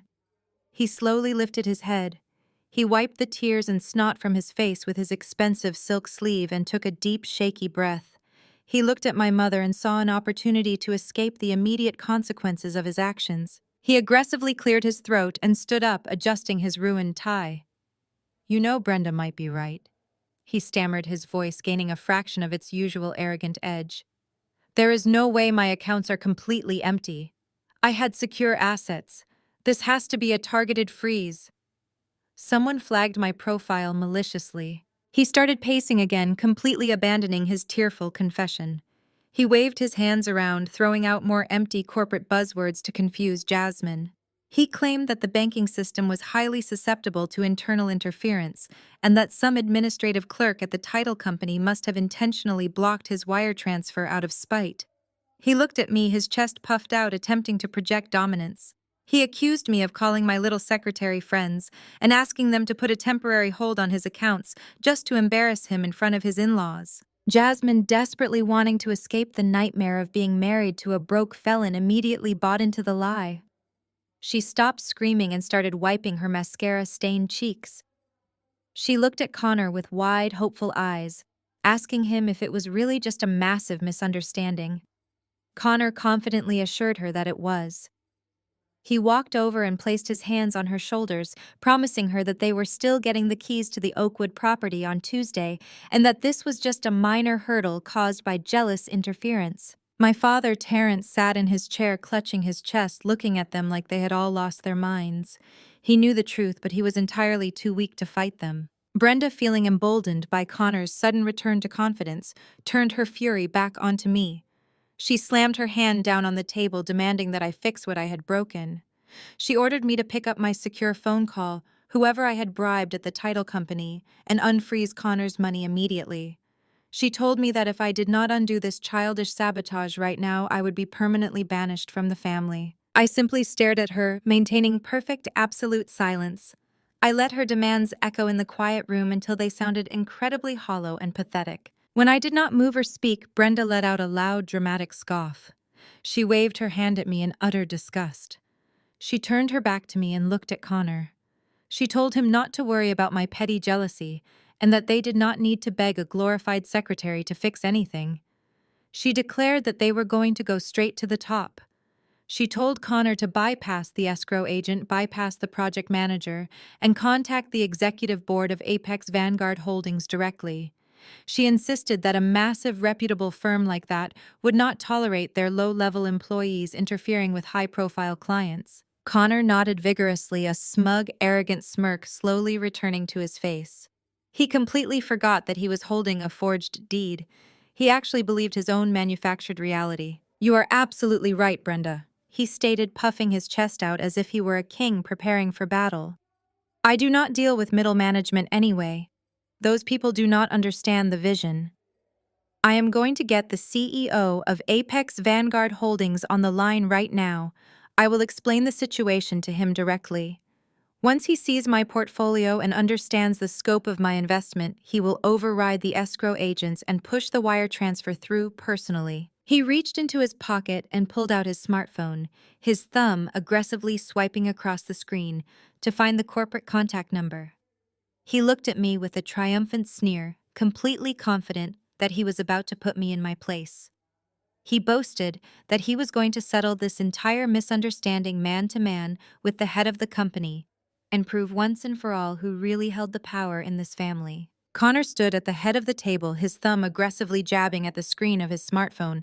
He was muttering to himself, rehearsing the commanding tone he planned to use when he finally reached the mythical executives at Apex Vanguard Holdings. My mother watched him with clasped hands, her eyes wide with a desperate, pathetic kind of hope. She had completely bought into his sudden pivot. In her mind, Connor was no longer a desperate man who had just confessed to a federal crime. He was a wealthy visionary who was simply navigating a minor corporate misunderstanding caused by my jealous interference. Jasmine was equally captivated. She had stopped crying and was now standing slightly behind Connor, using his broad shoulders as a shield against the reality of her own impending bankruptcy. They were all participating in a collective delusion, a frantic group effort to rewrite the devastating facts I had just laid out on the mahogany table. I decided I had seen enough. The performative arrogance was no longer amusing. It was simply exhausting. I placed my linen napkin on the table, carefully smoothing out the creases. I placed both hands on the arms of my heavy wooden chair and pushed myself up. The sudden scrape of the chair legs against the hardwood floor cut through Connor's frantic muttering like a gunshot. Everyone froze and looked at me. I did not say a word. I simply turned away from the table and walked with slow, deliberate steps toward the antique brass coat rack standing in the corner of the dining room. I reached out and lifted my heavy, tailored wool coat off the hook. I slipped one arm into the silk-lined sleeve, adjusted the collar, and then slipped in the other. I smoothed the lapels down my front, picking up my leather gloves from the side table. The simple, methodical process of getting dressed to leave shifted the gravity of the room entirely. I was not staying for coffee. I was not staying for dessert. I was dismissing myself from their circus. "Where do you think you are going?" my mother demanded, her voice shrill and trembling with renewed anger. She took a step toward me, pointing her finger. "You are not leaving this house, Kendra. You are going to sit right back down and wait until Connor clears this up. You are going to look him in the eye and apologize for trying to ruin his Christmas." I slowly pulled my soft leather gloves onto my hands, smoothing the material over my knuckles. I looked past my mother, entirely ignoring her screeching, as if she were nothing more than background noise. I looked at my father. Terrence was still slumped in his chair, his hands resting flat on the table, staring vacantly at his cold dinner plate. He looked like he had aged 10 years in the span of 20 minutes. He was the only one in the room who truly understood the catastrophic danger they were all in. "Dad," I said softly, my voice carrying a genuine tone of sorrow for the first time all evening. "I love you, but I cannot save you from the choices you allowed her to make." My father closed his eyes, a single tear slipping down his weathered cheek. He did not say a word. I turned my gaze away from him and locked eyes directly with Connor. Connor had stopped swiping on his phone. He was staring at me, his chest heaving under his sweat-stained silk shirt. The false bravado was still pasted on his face, but his eyes betrayed a deep primal panic. He knew he was trapped. He just did not know how tightly the snare was pulled. I took 2 steps back toward the center of the room, standing tall and commanding the space. "You want to call the executive board of Apex Vanguard Holdings?" "Connor?" I asked, my voice ringing out with absolute, undeniable authority. "You want to bypass the project managers and talk man-to-man with the people who hold the deed to this house?" "That is exactly what I am going to do," he snapped, puffing his chest out again. "I am going to expose your little sabotage operation and get my money released." I checked the gold watch on my wrist. "Then I advise you to stop talking and start dialing Connor, because you do not have time for a speech. You have exactly 5 minutes.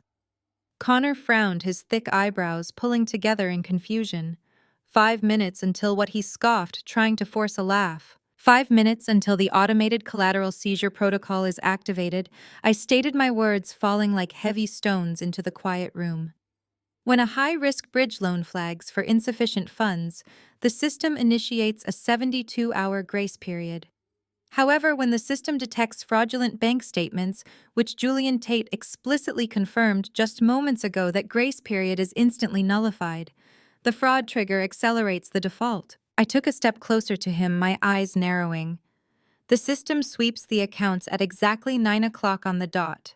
If the executive hold is not manually overridden in the system by the CEO, before that sweep, the breach of contract notice is automatically filed with the county clerk. At 9:01, the title to this house officially transfers to the holding company. At 9:02, my parents become trespassers in a property owned by a corporate entity. Jasmine let out a terrified gasp, her hands flying up to cover her mouth. My mother stopped breathing entirely. "You are lying," Connor shouted, stepping back as if I had physically struck him. "You do not know their operational protocols. You are just trying to scare us." "Look at the clock, Connor," I commanded, pointing sharply at the large antique grandfather clock standing in the hallway. The brass pendulum swung back and forth, ticking away the seconds with a heavy rhythmic thud. It was exactly 8:55. "You have 5 minutes to prove me wrong," I said, staring him down. "You have 5 minutes to get the chief executive officer on the phone, convince him you are a visionary investor despite having $0 in your bank account, and demand he manually override a federal wire fraud flag. If you cannot do that, this family loses everything. So I suggest you hit dial." The air in the room was so thick it felt like trying to breathe underwater. Connor looked at the grandfather clock, watching the heavy brass pendulum swing. The reality of his impending doom finally crushed his ego completely. He was not making this phone call to prove his power anymore. He was making it because he was terrified of going to federal prison and terrified of the violent wrath of the family he had just destroyed. With shaking, sweaty hands, Connor unlocked his smartphone. He navigated to the emergency executive contact directory he had been given in his highly confidential closing packet. He found the direct line to the holding company's primary executive office. He pressed the green call button with a trembling thumb. Wanting to prove his absolute transparency and desperately needing an audience to witness his final attempt at salvation, Connor tapped the speakerphone icon. He set the volume to maximum and placed the sleek smartphone flat on the center of the mahogany dining table, right beside the crystal centerpiece. The digital dial tone filled the dining room. Beep, beep, beep. We all stood in absolute paralyzing silence. My mother clutched her pearl necklace. Jasmine dug her nails into the back of a chair. Terrence stared at the phone as if it were a loaded gun pointed directly at his chest. Connor stood over the device, sweating profusely, praying for a miracle. Then the connection engaged. The outgoing ring began. It rang out loudly, a sharp, echoing electronic sound that bounced off the fine china and the polished wood. Ring, ring, ring. The sound of a man calling his own executioner, desperately hoping to negotiate a pardon.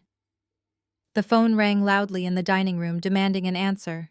The first ring was loud and jarring, piercing the tense atmosphere of the dining room. Connor stood over his device, his chest heaving, his eyes fixed on the screen like a man waiting for a pardon from the governor. But as the second ring initiated, a strange acoustic anomaly occurred. The sound was not just coming from the tiny speakers of his smartphone resting on the center of the table. It was echoing. There was a secondary ringtone, a deeper, more sophisticated, customized chime perfectly synchronized with the outgoing call. And it was coming from the floor right next to my chair. Connor frowned, his eyes darting frantically around the room. He looked at the crystal chandelier, then at the heavy wooden door frame, trying to locate the source of the overlapping noise. Jasmine tilted her head, her tear-stained face twisting in confusion. My mother let out an annoyed huff, looking around for whatever was interrupting her son-in-law's final desperate attempt at redemption. Only my father Terrence remained perfectly still, his eyes slowly dragging from Connor's phone on the table, down to the sleek black leather handbag resting by my feet. I did not rush. I let the synchronized ringing fill the room for a third time, allowing the impossible reality to slowly penetrate their thick layers of delusion. I maintained absolute, unwavering eye contact with Connor as I reached down. I unclasped the gold hardware of my bag and slipped my hand into the hidden velvet-lined inner pocket. I pulled out my primary device. It was not a standard commercial smartphone. It was a heavy military-grade encrypted device with a matte black finish, the kind used strictly for secure, high-level corporate communications. The screen was brightly illuminated, casting a pale glow across my face. I lifted the phone slowly, deliberately, placing it right next to my cheek, so everyone at the table had a clear, unobstructed view of the display. Glowing vividly against the dark background was an incoming call alert. It displayed Connor's full name, his personal cell phone number, and underneath it, the designated internal routing tag that read Urgent Executive Override. I watched Connor's face as his brain desperately tried to process the visual information. He looked at his phone on the table, which was still displaying the active outgoing call to the Apex Vanguard Holdings emergency line. Then he looked at my phone, which was receiving that exact call. The color drained from Connor's face so fast he looked practically translucent. His jaw went slack, and his eyes bulged in absolute, unadulterated terror. He raised a shaking hand, pointing a trembling finger at the device in my palm, his mouth opening and closing soundlessly, like a fish pulled out of the water. I did not give him the chance to find his words or invent another pathetic excuse. With a slow, calculated movement, I pressed the bright green answer button on my screen. The connection engaged with a sharp digital click. Because both devices were in the exact same room, the immediate proximity created an instant audio feedback loop. A high-pitched electronic squeal echoed off the mahogany walls for a fraction of a second before I tapped the mute button on my end to stabilize the audio. I held the phone up to my ear. I took a deep breath, savoring the absolute destruction of their false reality, and spoke in a crisp, professional tone. Apex Vanguard Holdings Executive Office, I said. My voice did not just come from my mouth. It broadcasted loudly and clearly out of the speakerphone resting on the center of the dining table. The sound of my own voice echoing through Connor's device was the most beautiful music I had ever heard. "How can I help you, Connor?" I asked, my voice dripping with cold authority. The reaction was instantaneous and violently physical. Connor's knees buckled beneath him. He stumbled backward, his hands flying up to his face in sheer panic. His elbow clipped the edge of the mahogany table, and the sudden jerky movement knocked his smartphone off the smooth surface. The device tumbled through the air and hit the hardwood floor with a loud, cracking thud, but the speakerphone remained completely active, broadcasting the heavy, suffocating silence of the room. Jasmine stopped breathing entirely. She stood frozen behind his empty chair, her hands clamped tightly over her mouth. Her eyes were wide with a terror that finally matched the catastrophic severity of their situation. The arrogant socialite facade was entirely gone, replaced by the raw, primal fear of a woman who just realized she was standing on a trapdoor and I was holding the lever. My mother Brenda stared at me in utter disbelief. The physical manifestation of my power was sitting right in front of her, destroying decades of her carefully constructed family hierarchy in a matter of seconds. The daughter she had constantly mocked, the woman she had tossed a cheap coffee gift card to just an hour ago, was sitting at her table holding the literal deed to her entire life. She tried to speak, to formulate some kind of command or demand, but her throat simply refused to work. The massive cognitive dissonance she had used to protect her worldview finally snapped, leaving her completely exposed to the harsh, unforgiving truth. I sat there watching them all crumble. For 35 years, I had been the scapegoat of this family. I was the one who was never quite good enough, never quite traditional enough, never worthy of the unconditional praise showered upon my younger sister. They had constantly underestimated my intelligence, mocked my independence, and treated my presence at this table as an act of charity. Now the tables were completely turned. I was not just a guest at their holiday dinner. I was the architect of their ruin and the absolute master of their financial fate. "Pick up the phone, Connor," I commanded, my voice projecting through the air and echoing simultaneously from the device on the floor. He did not move. He was hyperventilating, his chest heaving rapidly as he stared at me like I was a monster that had just crawled out of his darkest nightmares. "I said, pick up the phone, Connor." I repeated, my tone dropping to a dangerous warning level. "You wanted to speak to the executive board man to man. You demanded an audience with the people who hold the deed to this house. Well, you have my undivided attention. Pick it up before I terminate this call and let the automated system take my parents home. With trembling hands and tears streaming down his face, Connor slowly dropped to his knees. He crawled awkwardly across the hardwood floor, his expensive suit pants sliding against the polished wood. He reached out with shaking fingers and picked up his dropped smartphone. He stayed on his knees holding the device in front of his face, entirely broken and defeated, looking up at me waiting for his sentence. Connor remained on his knees, clutching his cracked smartphone with both trembling hands. He looked up at me, his eyes wide and bloodshot, pleading silently for a mercy he absolutely did not deserve. He held the device awkwardly in front of his face like a shield that offered no protection. I looked down at him, feeling absolutely no pity.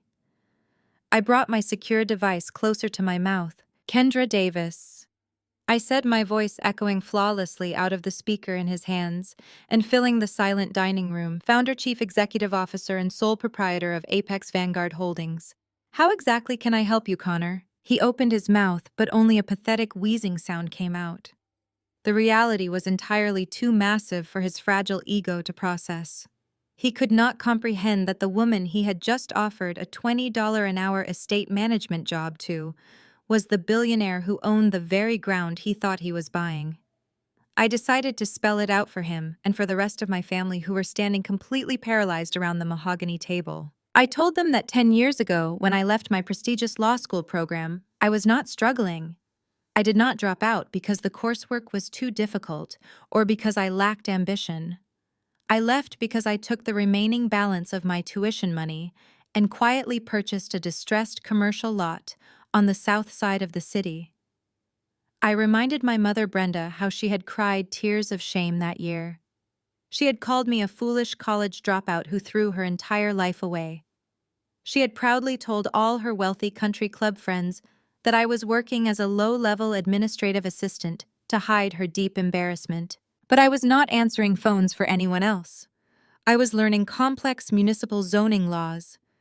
I was aggressively negotiating with city planners, and I was flipping that single distressed lot into a highly profitable multi-million-dollar commercial development project. I reinvested every single penny of that first major payout into building a stealth private equity firm. I looked directly at Jasmine, who was leaning against the wall, looking like she might faint at any moment.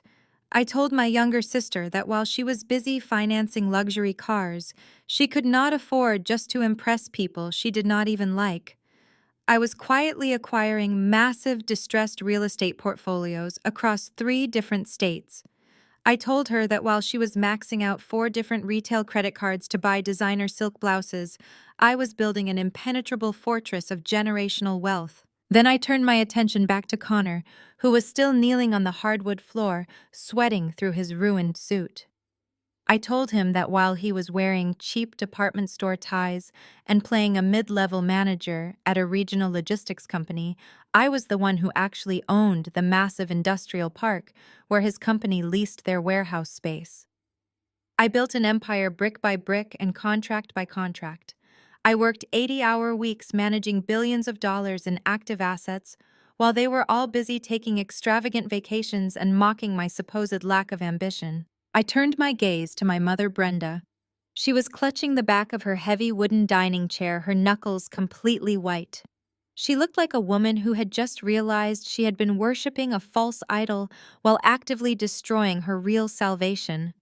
I reminded her of the $25 coffee gift card she had so carelessly tossed at my plate earlier this evening.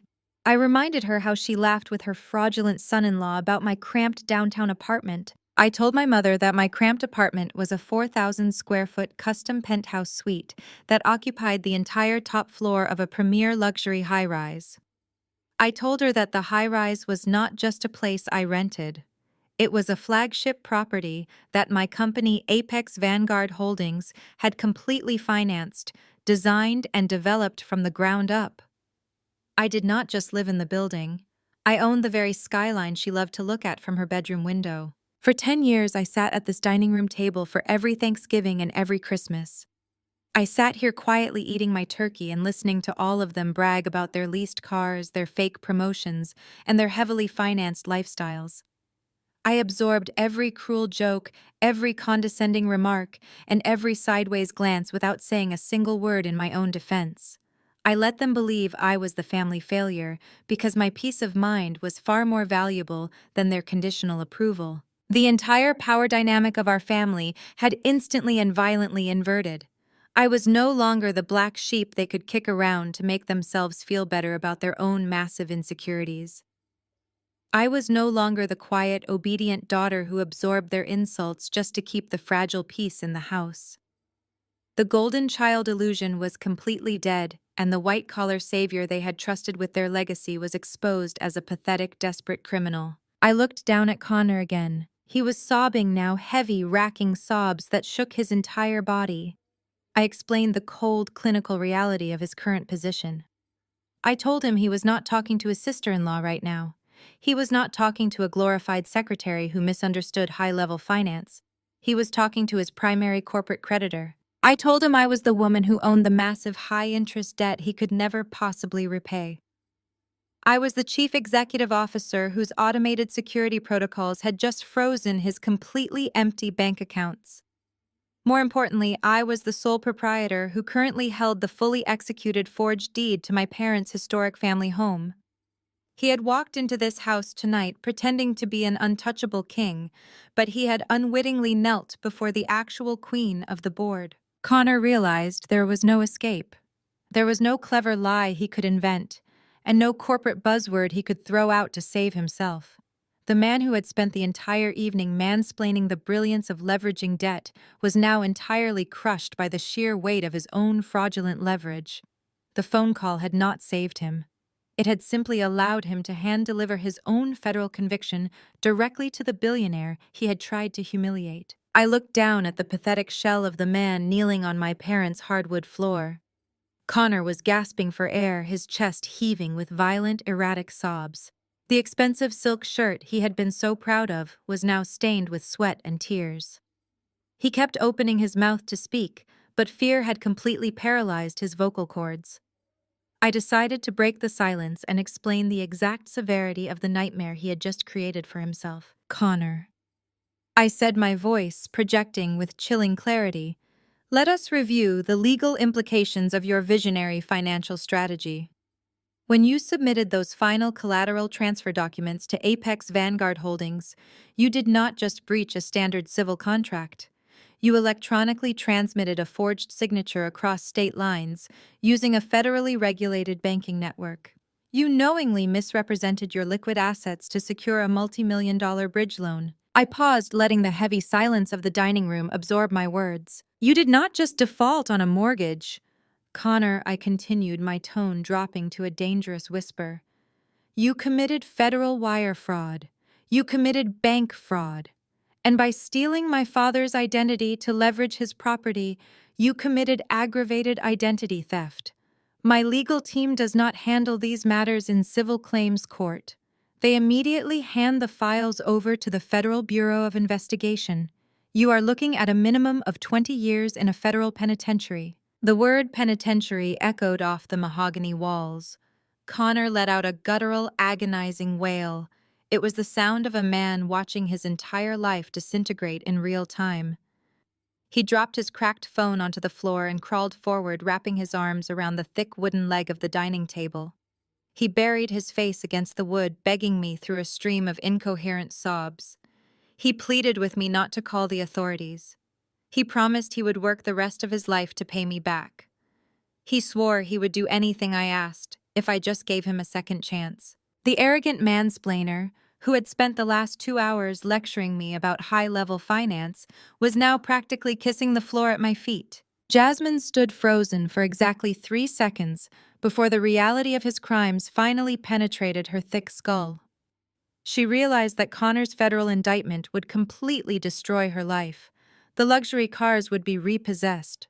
Her social circle would banish her.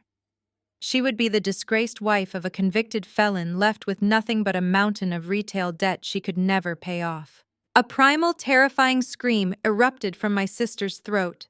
She lunged forward, her manicured hands curling into claws. She threw herself onto Connor, grabbing the collar of his ruined shirt and violently yanking him backward. You lied to me, she shrieked, her voice raw and hysterical. You told me we were rich. You told me you were a senior manager.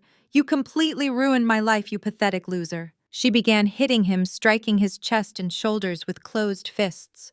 Connor did not even try to defend himself. He just curled into a ball on the floor, sobbing and absorbing her blows. Jasmine screamed that she was filing for divorce tomorrow. She yelled that she would testify against him in court if it meant keeping herself out of a prison cell. But as she stood over him, panting and exhausted, a horrifying realization washed over her face. Divorcing Connor would not save her from the immediate financial ruin. She was still unemployed. She was still drowning in debt.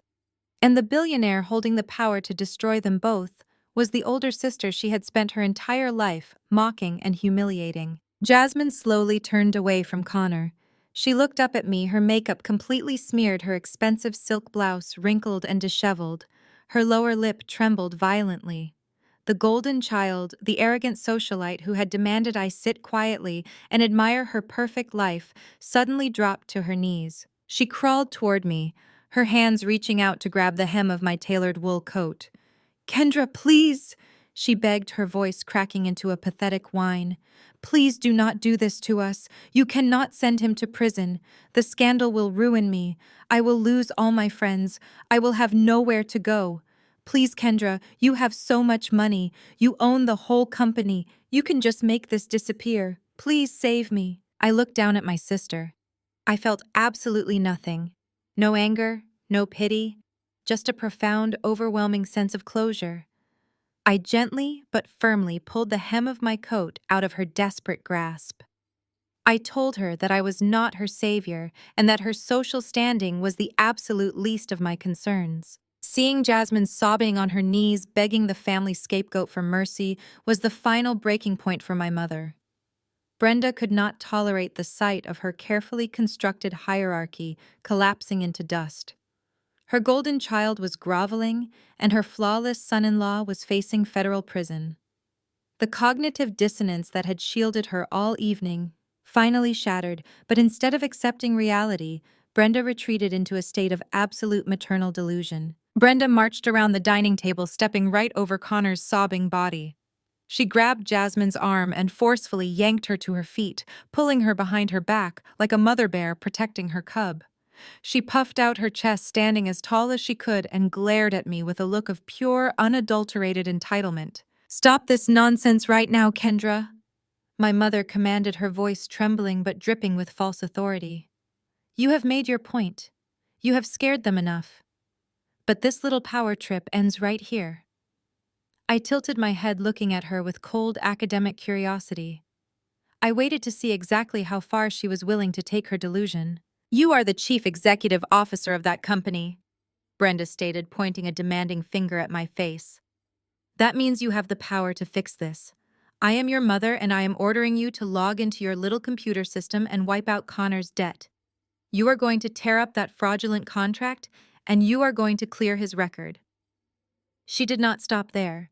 The sheer audacity of her next demand was so breathtaking, it almost made me laugh. "And since you have so much money sitting around," she continued, her tone shifting from a demand to an expectation, "you are going to transfer the deed of that Oakwood Estates property directly to Jasmine.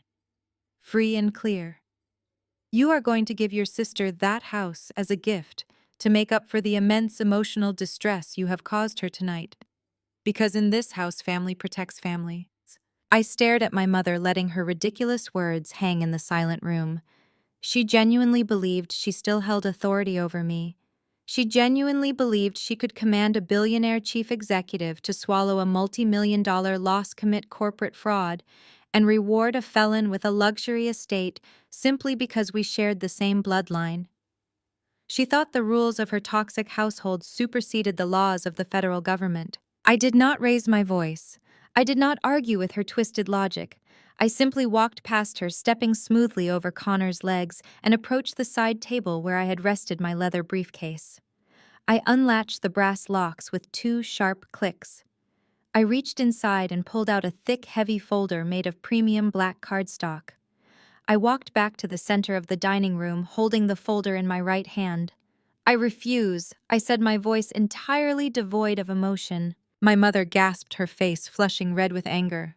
"Excuse me," she snapped. "You do not get to refuse me, Kendra. I am your mother." "You lost the right to invoke that title the moment you signed away Big Mama's legacy to fund a lie," I replied, staring directly into her eyes. "You do not dictate terms to me, Brenda. You do not have the moral high ground, and you certainly do not have the leverage. Family protects family, but you did not protect me. You protected an illusion, and now the bill for that illusion is due." I raised the heavy black folder and dropped it directly onto the center of the mahogany dining table.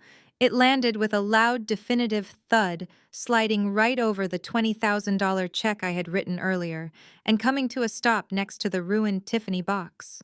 "I suggest you stop worrying about Jasmine's luxury estate and start worrying about your own living arrangements," I stated coldly. My father, Terrence, who had been sitting in paralyzed silence, finally leaned forward. His hands were shaking violently as he reached out and opened the thick black folder. He stared down at the bold legal print stamped across the top of the crisp white pages. Terrence let out a sound that was half gasp and half sob. He looked up at my mother, his eyes filled with a terrifying mixture of grief and absolute defeat. "What is it, Terrence?" my mother demanded, her fake confidence finally beginning to crack. "What did she put on my table?" Terrence swallowed hard, a tear dropping onto the legal document. "It is a notice of foreclosure." "Brenda," he whispered, his voice completely broken. "It is a notice of foreclosure on our house. We have 30 days to vacate the premises." My mother snatched the thick white paper out of my father's shaking hands. Her eyes darted frantically across the bold black text, reading the legal statutes and the official county seal stamped at the bottom. She read the property address. She read the 30-day eviction mandate. The paper shook violently in her grip as the last remaining shred of her manufactured reality was ripped away. She looked up at me, her face twisted into an ugly mask of desperation and rage. "You cannot do this to us," Brenda hissed, her voice cracking. "I am your mother, Kendra. I gave you life. I put a roof over your head and food on your plate. You owe me. You cannot throw your own family out onto the street just to prove a point." I looked at the woman who had spent my entire life trying to make me feel small. For decades, she had wielded the title of mother like a weapon, using it to demand blind obedience, while offering absolutely zero emotional support in return. I felt a profound sense of calm wash over me. The invisible chains of childhood guilt that had kept me tethered to her approval completely dissolved. "I do not owe you anything, Brenda," I said, my voice steady and echoing with absolute finality. "Providing food and shelter for a child you chose to bring into the world is the bare minimum requirement of parenting. It is not a debt I am expected to repay with my sanity or my bank account." She opened her mouth to argue, to throw another guilt trip my way, but I raised my hand, silencing her instantly. I was not finished. "You spent my entire life treating me like a stain on your perfect family portrait."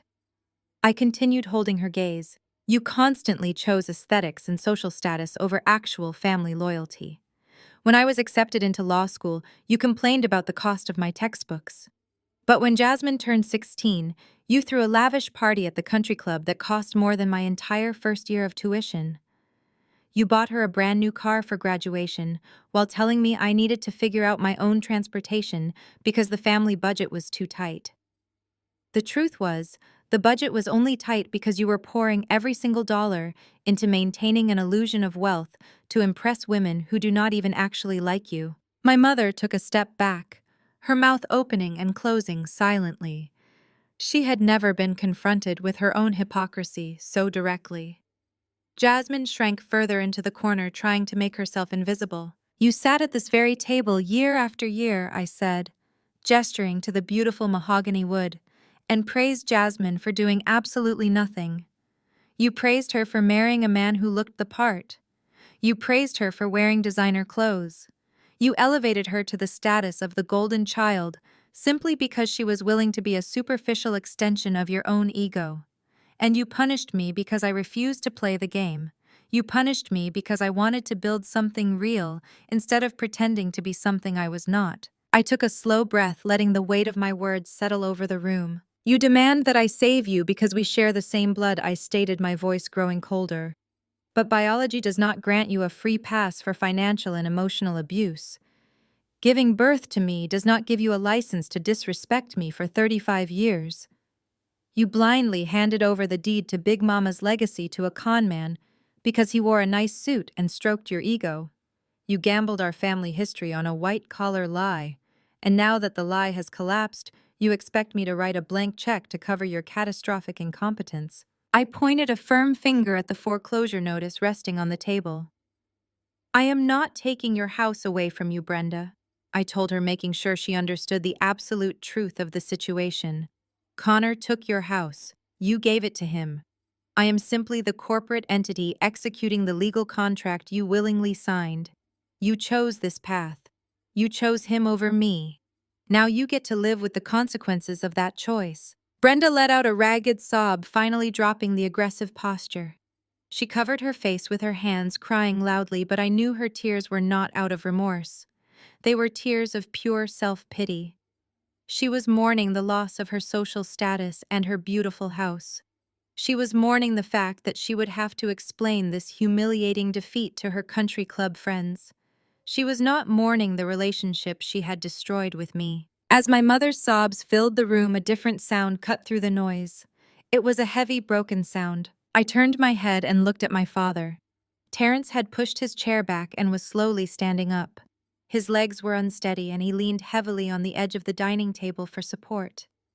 His face was entirely stained with tears, and his eyes were red and swollen. The passive, quiet man who had always hidden behind a newspaper or a television screen to avoid my mother's wrath was finally breaking his silence. Terrence looked at Brenda with a profound expression of disgust. "Stop crying, Brenda," he said, his voice hoarse but surprisingly firm. "Stop acting like you are the victim here." My mother lowered her hands, staring at her husband in shock. He had not spoken to her with that kind of authority in decades. Terrence turned away from her and looked directly at me. His lower lip trembled and he took a shaky breath. He did not look like a proud patriarch. He looked like a man who had just woken up from a terrible dream to realize he had caused the nightmare himself. "Kendra." My father whispered, his voice cracking with genuine agonizing sorrow. "I am so sorry." I stayed perfectly still, letting him speak. "I am so incredibly sorry." Terrence wept, the tears freely rolling down his face. "I failed you. I failed you as a father, and I failed as the protector of this family. I sat back for years and watched her belittle you. I listened to her praise your sister and ignore your accomplishments. I knew it was wrong. I knew how much it hurt you, but I was too much of a coward to stand up to her. I just wanted peace in the house, so I let her run you away." He gripped the edge of the table, his knuckles white. "And because I was a coward, I let her run this entire family into the ground." Terrence continued, sobbing openly now. "I let her bully me into signing those initial loan papers. I handed over my grandmother's legacy to a fraud because I did not have the spine to say no. I traded your future and our security for her vanity. You do not owe us anything, Kendra. You built an empire with your bare hands while we sat in this house and judged you. You are the only one in this family who deserves to hold your head high. I am so sorry, my beautiful daughter. I am so sorry I did not protect you." I watched my father cry. For the first time in my 35 years of life, I saw the heavy veil of passivity lift from his shoulders. He was not making excuses for my mother anymore. He was not trying to smooth over the jagged edges of her cruelty. He was standing in the ruins of the life he had allowed her to build, and he was finally taking responsibility for his part in my pain. His apology was clumsy and desperate, but it was the most genuine thing he had ever said to me. I walked slowly around the dining table, stepping past my mother, who was still staring at the foreclosure notice in sheer terror. I stopped right in front of my father. I looked at his red-rimmed eyes and his shaking hands. "I appreciate your apology, Dad," I said, my voice softening just a fraction. "But apologies do not rewind time. They do not erase the decades I spent feeling like a stranger in my own home. And an apology certainly does not pay off a multi-million-dollar fraudulent bridge loan." Terrence nodded slowly, accepting the harsh truth of my words. I know, he whispered, wiping his face. I know, Kendra. I will pack my things. I will figure out a way to pay you back, even if it takes the rest of my life. I shook my head. You do not have the rest of your life to pay off a corporate debt of this magnitude, I replied cleanly. And I did not come here tonight to throw you out on the street. I did not build my empire so I could use it to destroy the only piece of history Big Mama left us. I came here to expose the rot that has been destroying this family from the inside out. I reached out and placed my hand flat over the thick black foreclosure folder resting on the table. I hold all the cards, Terrence, I stated, maintaining a steady, authoritative gaze. I have the legal right to seize this property tomorrow morning. I have the digital evidence and the recorded confession required to send Connor to a federal penitentiary for the next 20 years. I can absolutely destroy everything and everyone in this room with a single phone call to my legal department. Connor's pathetic sobbing hitched in his throat at the mention of the federal penitentiary. He pressed his face harder against the floor, waiting for the axe to fall. But I am going to offer you a lifeline, Dad, I said, ignoring the pathetic sounds coming from my brother-in-law. I am going to offer you a calculated mercy. I will manually override the automated system. I will release the lien on this house. I will swallow the financial loss of the broken contract, and I will not press federal wire fraud charges against Connor. I will let him walk out of here a free man. My mother let out a loud, dramatic gasp of relief. Oh, thank God, she cried out, clasping her hands together. Thank you, Kendra. I knew you would do the right thing. I knew you would not abandon your family. I snapped my head toward her, my eyes narrowing into cold slits. I am not doing this for you, Brenda, I said sharply, cutting her off instantly. Do not confuse my mercy for forgiveness. I am doing this for my father and for the memory of the woman who built this house. I turned my attention back to Terrence, who was looking at me with a mixture of hope and deep apprehension. He knew there was a catch. He knew a woman who built $1 billion holding company did not just hand out multi-million-dollar favors without a rock-solid ironclad condition. I will do all of this for you, Dad, I continued, my tone leaving absolutely zero room for negotiation. But I have one non-negotiable condition. If you want me to save Big Mama's house and keep your son-in-law out of prison, we are going to permanently shatter the toxic dynamic of this family right here and right now. Terrence stood up a little straighter. Name it, he said, without a single second of hesitation. Whatever it is, I will do it. My condition is that you take your house back, I commanded. You take your life back. That means the absolute coddling of Jasmine and the blind worship of Connor ends tonight. Connor must vacate this property immediately. He does not get to sleep in the guest room. He does not get to finish his dinner. He walks out that front door tonight, and he is permanently banned from ever stepping foot on this property again. Jasmine can follow her husband into the mess he created, or she can stay here, but she will not receive a single dime of financial support from you ever again. Jasmine let out a weak whimper, but she did not dare argue. She knew she was completely powerless. But that is only the first half of my condition, I stated, taking a step closer to my father. The second half involves your wife. Brenda stiffened, her eyes widening in alarm. What are you talking about? She demanded, her voice rising in panic. Terrence, tell her to stop. I ignored her completely, keeping my eyes locked on my father. Brenda must also vacate the premises immediately. I declared, the words hitting the room like a physical shockwave. She is to pack a single bag tonight and find somewhere else to stay. Furthermore, you will contact your attorney on Monday morning. You will remove Brenda's name from the deed to this house, and you will cut off her access to all joint family checking and savings accounts. The dining room erupted. Brenda lost whatever was left of her mind. She lunged forward, grabbing Terrence's arm, shaking him violently. Are you listening to this? She screamed, her face red with absolute fury. She is trying to throw me out of my own home. She is trying to leave me with nothing. Tell her no, Terrence. Tell her we will fight her in court. Tell her you will never agree to such an evil, vindictive demand. Brenda looked at Terrence, fully expecting him to bow his head and obey her just as he had done for the last 35 years. She expected him to absorb her anger and shield her from the consequences of her own actions. She expected the passive, quiet man to protect her delusion at the cost of his own survival. But Terence did not bow his head. He looked down at the hand Brenda had wrapped around his arm. Then he looked up into her eyes. The exhaustion of 3 decades of manipulation was carved deeply into the lines of his face. He saw the woman who had happily handed over his grandmother's legacy to a fraud just to secure a luxury lifestyle for her favorite child. He saw the woman who had actively tried to destroy his eldest daughter out of pure spite.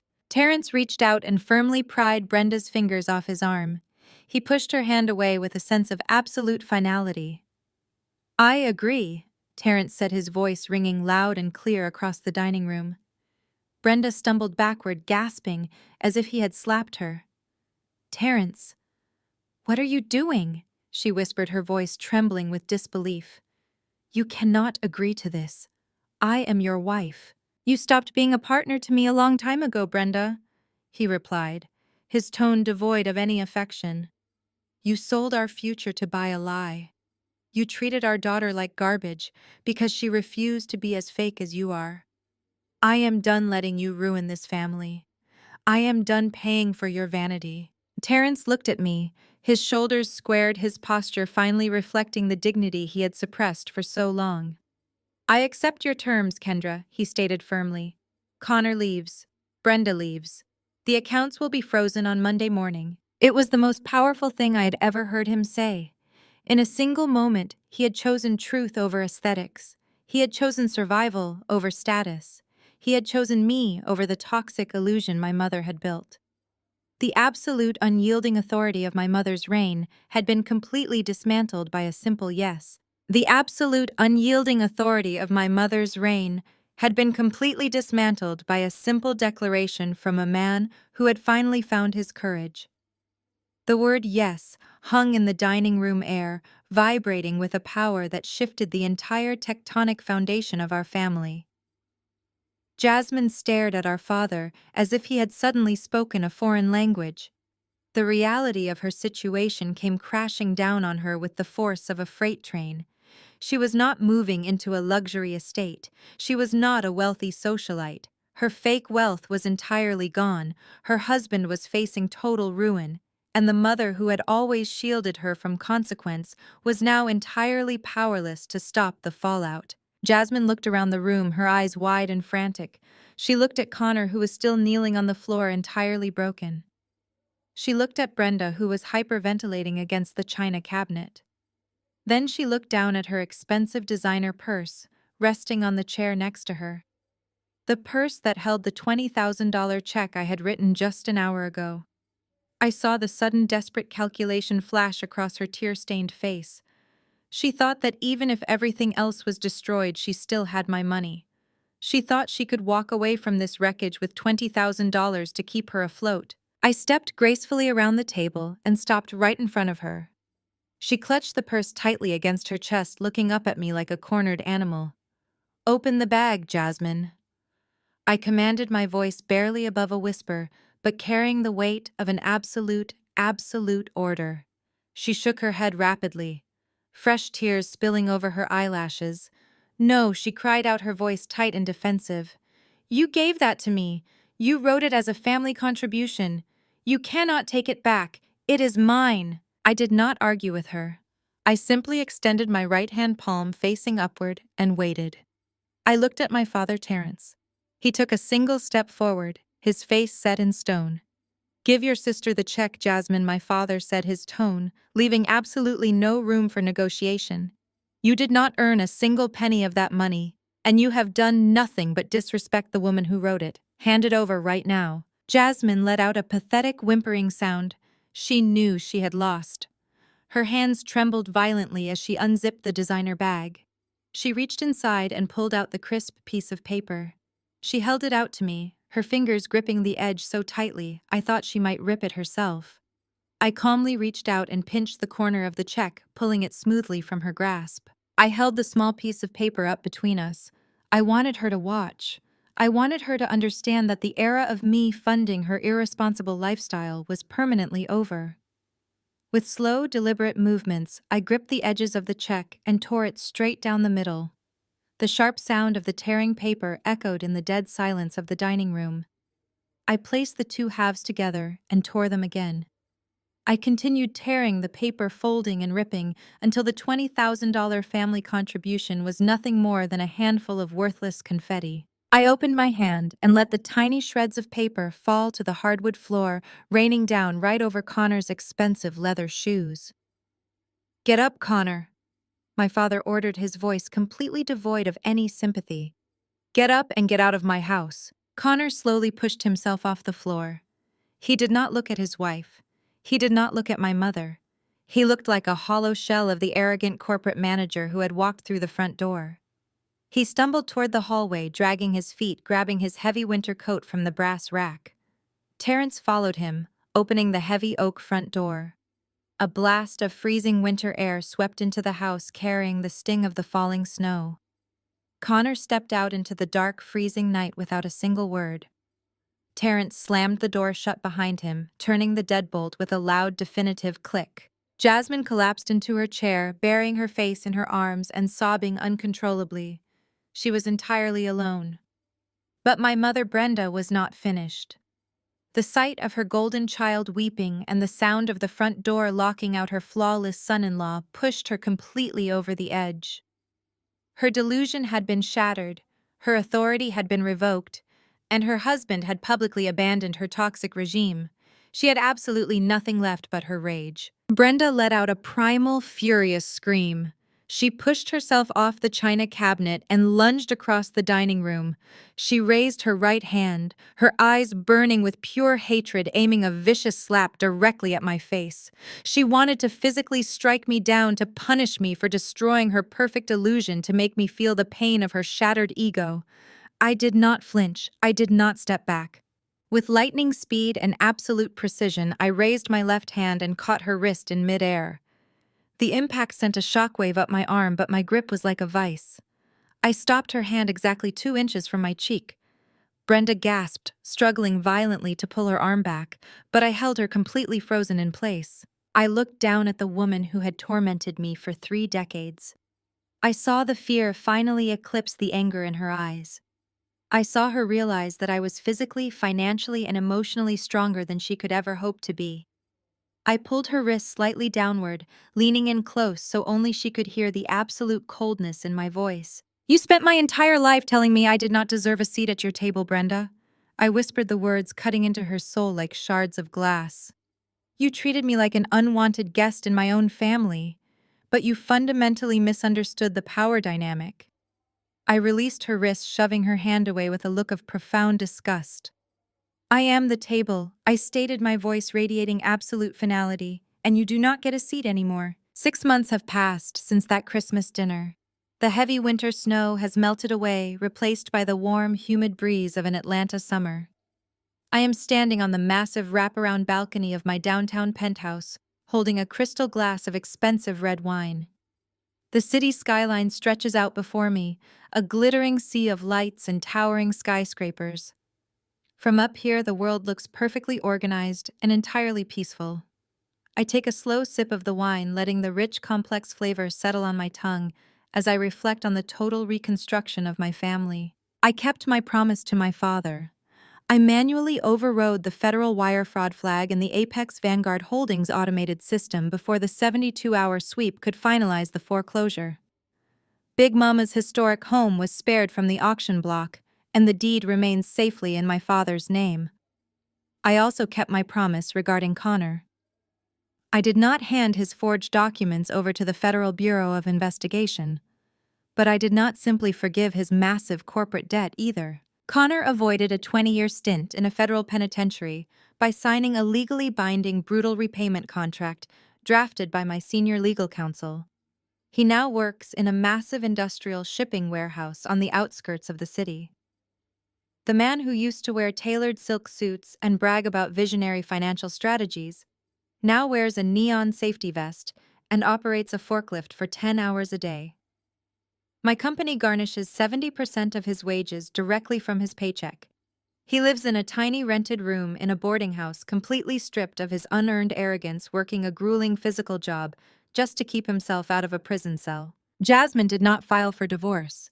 Without Connor's fake corporate salary or my parents' financial bailouts, she could not afford the retainer fees for a decent lawyer. Her luxury cars were repossessed within 3 weeks. Her credit score completely collapsed under the weight of her retail debt. Today, the golden child who once demanded I sit at another table is working a minimum wage retail job at one of the high-end department stores she used to frequent. She spends her days folding cashmere sweaters and being spoken down to by wealthy, entitled women who act exactly like our mother.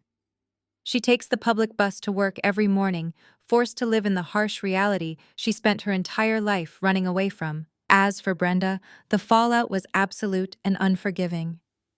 My father, Terence, followed through on my conditions without a single ounce of hesitation.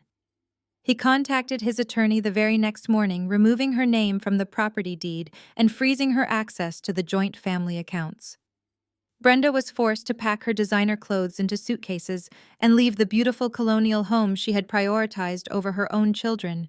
Terence pays her a court-mandated meager alimony, which is just enough to cover the rent on a cramped one-bedroom apartment on the less glamorous side of town. The most poetic justice of all is the social exile Brenda now faces.